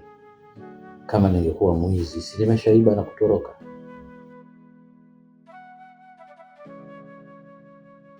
Yaani nilipitiwa tu ghafla usingizi. Alafu dada ametoka muda sio mrefu, alafu umepishana kidogo tu. Najua kama Sekela ametoka, na mimi ndo nilitengeneza hiyo safari ili nipate nafasi ya kuzungumza na wewe vizuri. Kwa hiyo huu ujio nimerudi nyumbani kwa ajili yako Mdeme.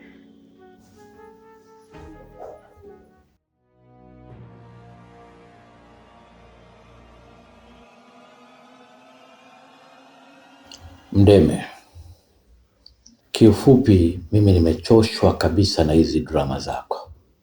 Yaani ifike kipindi uwe na ungwana, uwe na busara angalau kidogo.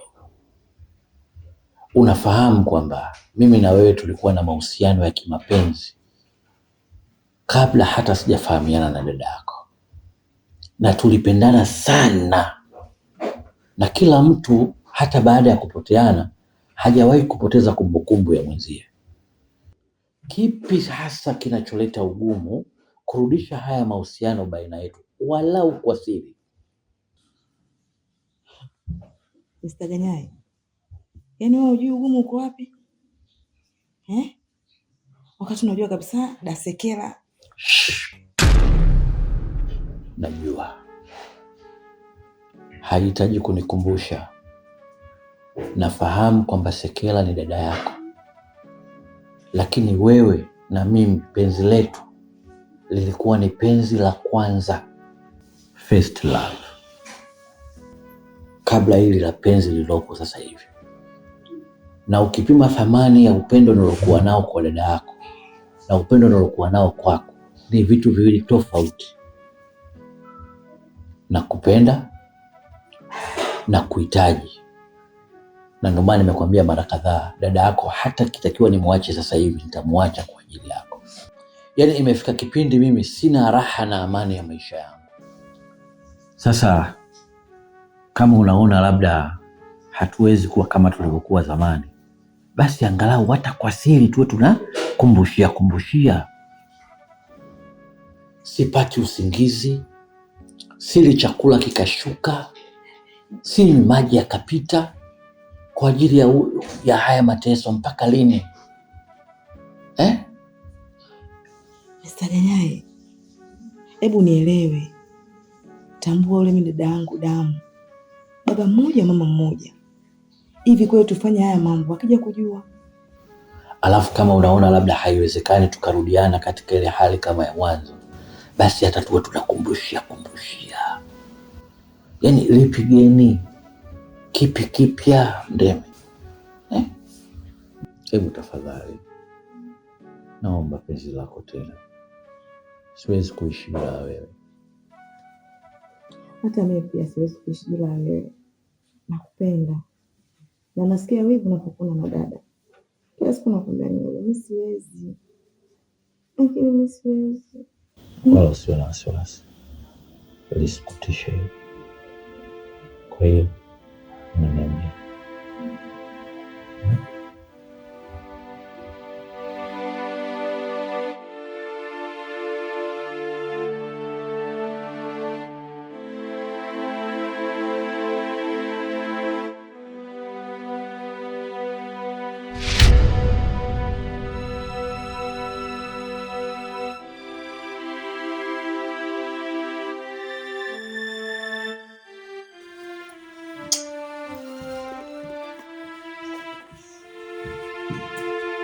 Mwanangu, leo umerudi mapema? Nimewahi kurudi mapema. Vipi kwani? Safi. Uje mwanangu, nakumese. Nashukuru. Mume wangu, nimekumbuka kitu. Mimi na wewe tumeishi takriban miaka 4 bila ndoa. Mimi naona ni muda sasa kufunga ndoa mimi na wewe. Unaongea na mimi au unaongea na simu? Naongea na wewe mume wangu. Kwamba umesema? Tumeishi bila ndoa miaka 4. Sasa hivi ni wakati wa kufunga ndoa sasa. Kwani imekuwaje? Sekela, umerudi tu from nowhere unaanza kuzungumzia ndoa. Ina maana huko ulikotoka umekutana na washauri leo wamekwambia kwamba kuna umuhimu wa kuolewa sasa hivi, si ndio? Hapana. Kwa nini siku zote hukusema miaka yote 4 na kwa nini useme leo? Ni kweli mume wangu. Kila kitu kinakuja kwa muda. Mwanzo tulikuwa tunaishi kwenye nyumba ndogo tu. Sasa hivi nashukuru Mungu, mashallah, tuna nyumba kubwa ya kutosha ya kupanga familia yetu. Ama kweli maskini akipata matako uliambwata. Kwa hiyo unaanza kujitengenezea mazingira ya kurithi sasa, si ndio? Sina maana. Sitaki. Ndoa huwa haiombwi au kulazimishwa kwa mdomo. Yaani kuna matendo ambayo utayafanya, kama mimi nitajiridhisha una sifa za kuwa mke, utaolewa. Hebu ifike kipindi na kujua wewe akili zako hazikutoshi, hujaenda shule. Hata za kuzaliwa kidogo una. Kwa nini usisome alama za nyakati, Sekela? Uwezi ukamkuta mtu labda na vitu vya msingi, ukakaa tu ukajua huyu mtu ni muache, unafika unanipigia makelele tu. Unanikera. Sasa tafadhali, sihitaji matatizo na wewe. Na kuomba kama kuna uwezekano, nitakushukuru na nitafurahi sana. Hebu niache peke yangu. Sitaki kusikia sauti yako. Kwa nini mume wangu? Kwani unaumwa? Ndiyo naumwa. Sijisikii vizuri. Kichwa kinaniuma, mwili wote unaniuma. Haya, toka. Basi sawa mume wangu, nimekuelewa. Twende basi nikakuwekee maji uoge afu mfanyie massage ya kichwa. Tangu lini ukanifanyia massage? Unaweza kwanza kufanya massage? Sasa kama kuna mpango umeukusudia au kama kuna washauri wamekushauri, basi hapa umefeli. Alafu Sekela, kuna mtu nilikuwa nawasiliana naye, kuna vitu vya msingi sana tunazungumza. Kwa hebu naomba ni tena ngoja nimpigie.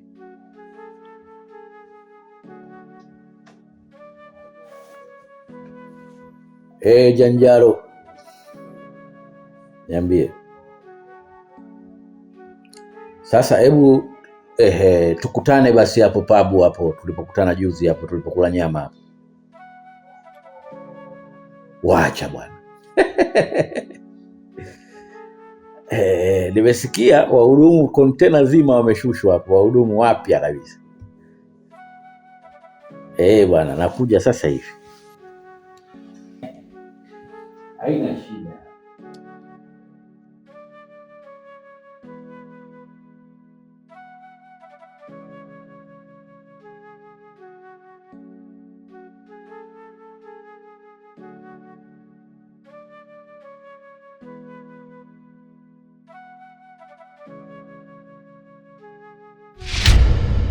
Mr. Kilunga. Niambie bwana Ganyai.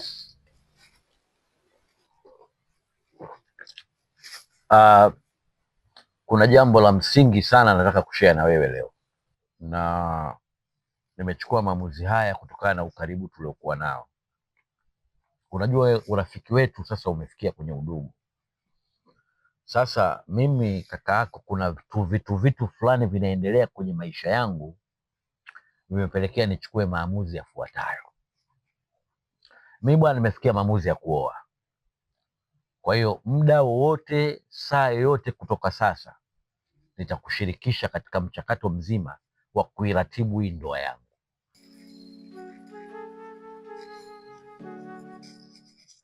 Bwana Ganyai, miongoni mwa siku umeongea jambo lenye faida. Nafikiri leo umeongea jambo kubwa sana. Japokuwa jambo hili unalolisema hapa halitaniongezea mimi chochote, haitanipa faida hata ya shilingi 10. Lakini kwa kuwa umeongea kuhusu kuoa, mimi naona ni jambo la heri sana. Unajua bwana, hii tabia kukaa na mabinti miaka 4, 5 hapo ni sawa unafanya uzinifu. Kama umefika katika hatua ya kuhitaji kuoa, mimi naona umekuwa kimaadili, naona uko sahihi sana. Na istoshe, Sekela ni mwanamke sahihi sana, kwa sababu mimi tangu nimfahamu sijai kuona madhaifu yake. Ni binti mwenye heshima, msikivu, mtulivu, mwenye kila kitu ambacho anahitaji mwanamke. Hebu ngoja kwanza kidogo. Kwa kiasi fulani umenielewa, lakini tatizo lako Kirunga, ukiambiwa bonyeza basi wewe unatoboa. Yaani umeninukuu vibaya kwa namna moja au nyingine. Mimi nataka kuoa, lakini simuoi Sekela. Badala yake nataka kumuoa ni Mdeme, ambaye ni mdogo wake na Sekela, baba mmoja mama mmoja. Ni kitu cha kawaida, ni lazima unielewe, kwa sababu huyu Mdeme ndio niliwahi kuwa na mahusiano naye kabla sijafahamiana na dada yake, na hatukuachana, ila tulipoteana kwenye mazingira ya utatanishi. Kwa hiyo mpaka nakuja kuanza mahusiano na Sekela, sijui kama wale ni ndugu, lakini sikuwahi kumsahau. Ganyai, nimekuita mara 2 Ganyai. Iko unachokizungumza unakisikia kwenye masikio yako au unaongea? Najisikia. Uko usingizini? Niko sahihi kabisa. Miongoni mwa vitu ambavyo ulivyoniambia mimi nimeona cha faida kuhusu kuoa, lakini unavyoniambia unataka kumuoa Mdeme, hayo yani mimi nakwambiaje, yule nimekaa naye miaka 4. Katika miaka 4 kwa nini sikumuoa? Hakuwa chaguo langu, hakuwa wife material. Ndio maana hiyo riziki haikuwepo, ndoa anapanga Mungu jue.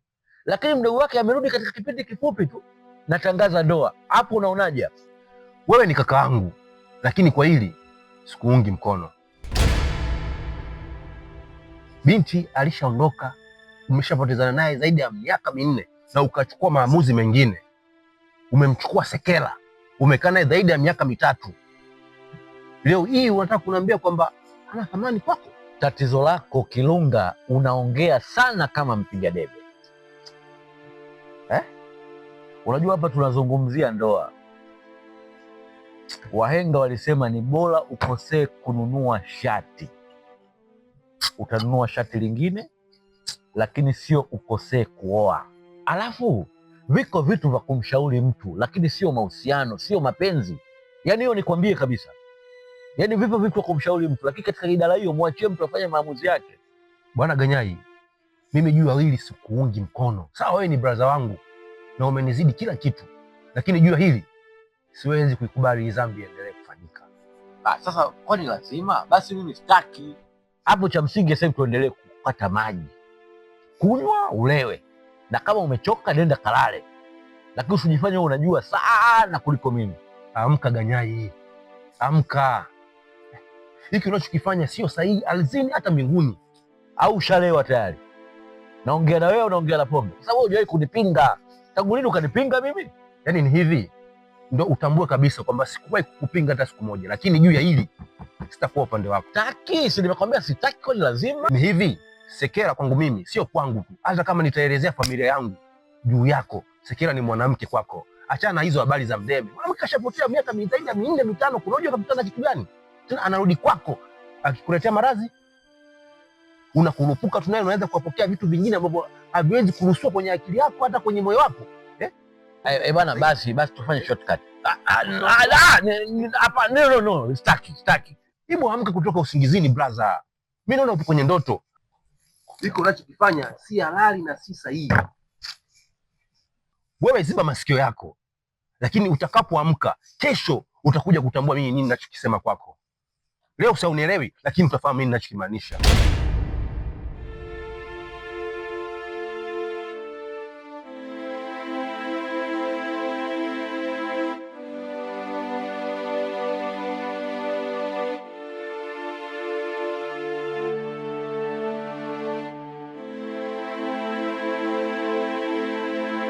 Halo. Salama. Baby. Uko wapi? Mimi nilijua uko laundi tu hapo nje unaongea na simu. Lakini cha ajabu naona muda unazidi kwenda, sikuoni. Uko wapi? Sasa we mwanamke, we shida yako nini? Nyumbani chakula kipo, kitanda kizuri cha kulalia kipo. Mwanaume waga aulizwi uko wapi. Nipo kwenye kikao na Kiunga. Sawa, lakini mpenzi, si unaona muda unazidi kwenda? Kama unavyojua mke wako nimekumisi, rudi basi nyumbani. Acha bwana kuniongopea bwana. Wewe unanimisi nini bwana? Huo hayo mambo achana nayo bwana, usiletee mambo hayo bwana. Mimi hayo mapenzi ya kitoto sitaki bwana. Usichelewe bwana. Wewe kula lala. Nimekumisi kipenzi. Umemaliza au? Hebu maliza basi ukate simu bwana, unanichosha. Basi sawa. Nakusubiri.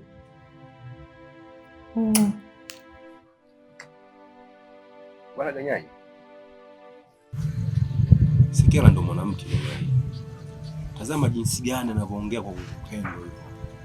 Anakubembeleza. Bwana, hayo mazungumzo unaongea wewe, lakini kwangu mwanamke hana hiyo thamani. Sasa ngoja nimpigie mwanamke ambaye anaukonga moyo wangu.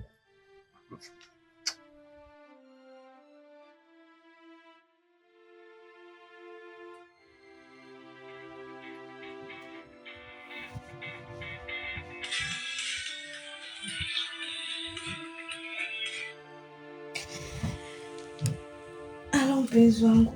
Bebe baby. Niambie kipenzi changu. Poa, Zamida.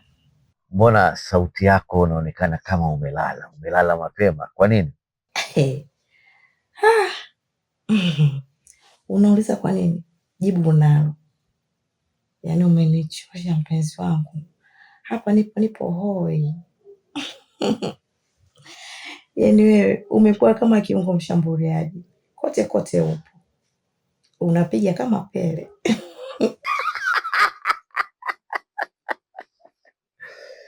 Nimekuchosha. Ndio maana uliambiwa ng'ombe azeeki mahindi.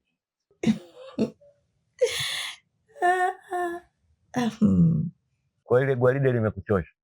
Yaani mishipa yangu ya damu nahisi kama inamwaga maji. Unajua nimekuwa nyororo, yaani nimekuwa mwepesi. Mwaka huu umeniweza wewe. Vipi lakini dako aje kushtukia kwamba tumepiga show hapo leo mchana? Hata hajashtukia chochote, ila alikuja ndani akaniuliza, mdogo wangu vipi, mbona kimya, unaumwa? Nikamwambia ndio naumwa tumbo letu lile la mwezi. Akaondoka. Wewe Mr. Ganyai, wewe utani huu wa mtoto wa watu bado mbichi. Sasa mimi nimetoka kidogo, niko sehemu kuna bwana mdogo wangu fulani, lakini usifunge mlango. Naanzaje kufunga mlango mpenzi wangu? Ukija utakuta nimelala. Si unajua malalaji yako nayo yanikosha. Jamani mpenzi, nakupenda sana. Aise jamani Mdeme, una roho yangu we Mdeme wewe.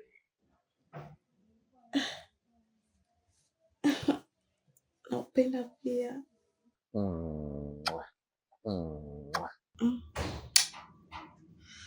Aya.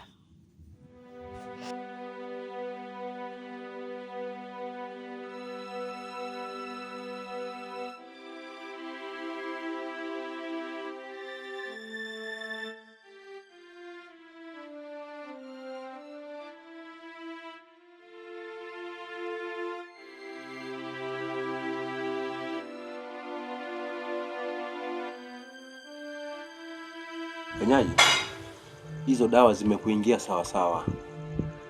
Sio akili ya kawaida. Yaani huyo binti Mdeme mimi naamini kwa 100% ni mshirikina.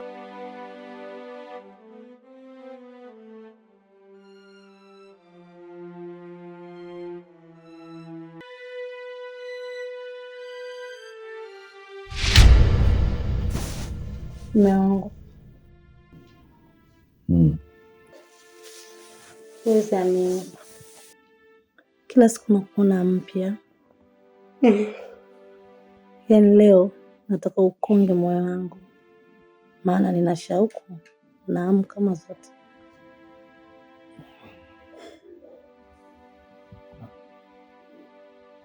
Sekela, Nafikiri hii siku si nzuri kwa upande wangu. Sasa ningekushauri na wewe uheshimu hilo. Sijisikii barabara, yaani najiona najisikia maumivu ya kichwa, nimechoka mwili na akili. Kwa hiyo ningeomba busara na hekima zako ziweze kuchukua nafasi, ukaniacha tu nikapumzika tafadhali, na usijisumbue kuongea chochote, kwa sababu hakuna chochote kitakachoweza kufanyika leo. Kwa hiyo ni bora ukalala. Basi nikufanyie massage.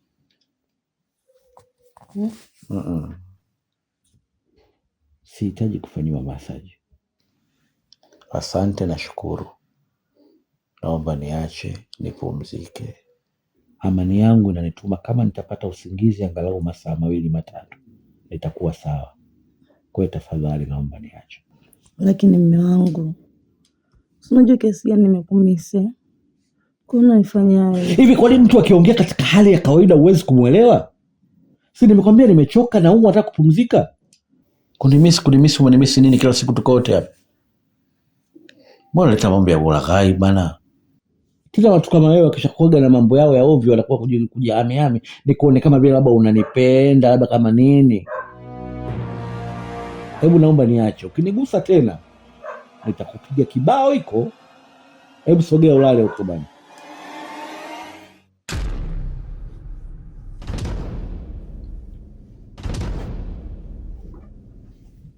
Basi mtu mwenyewe bora hayo maneno yote ungekuwa ukipewa hiyo haki yako unawajibika. Ukikaa tu kama gogo, una ubunifu, una vitu vinavyoeleweka.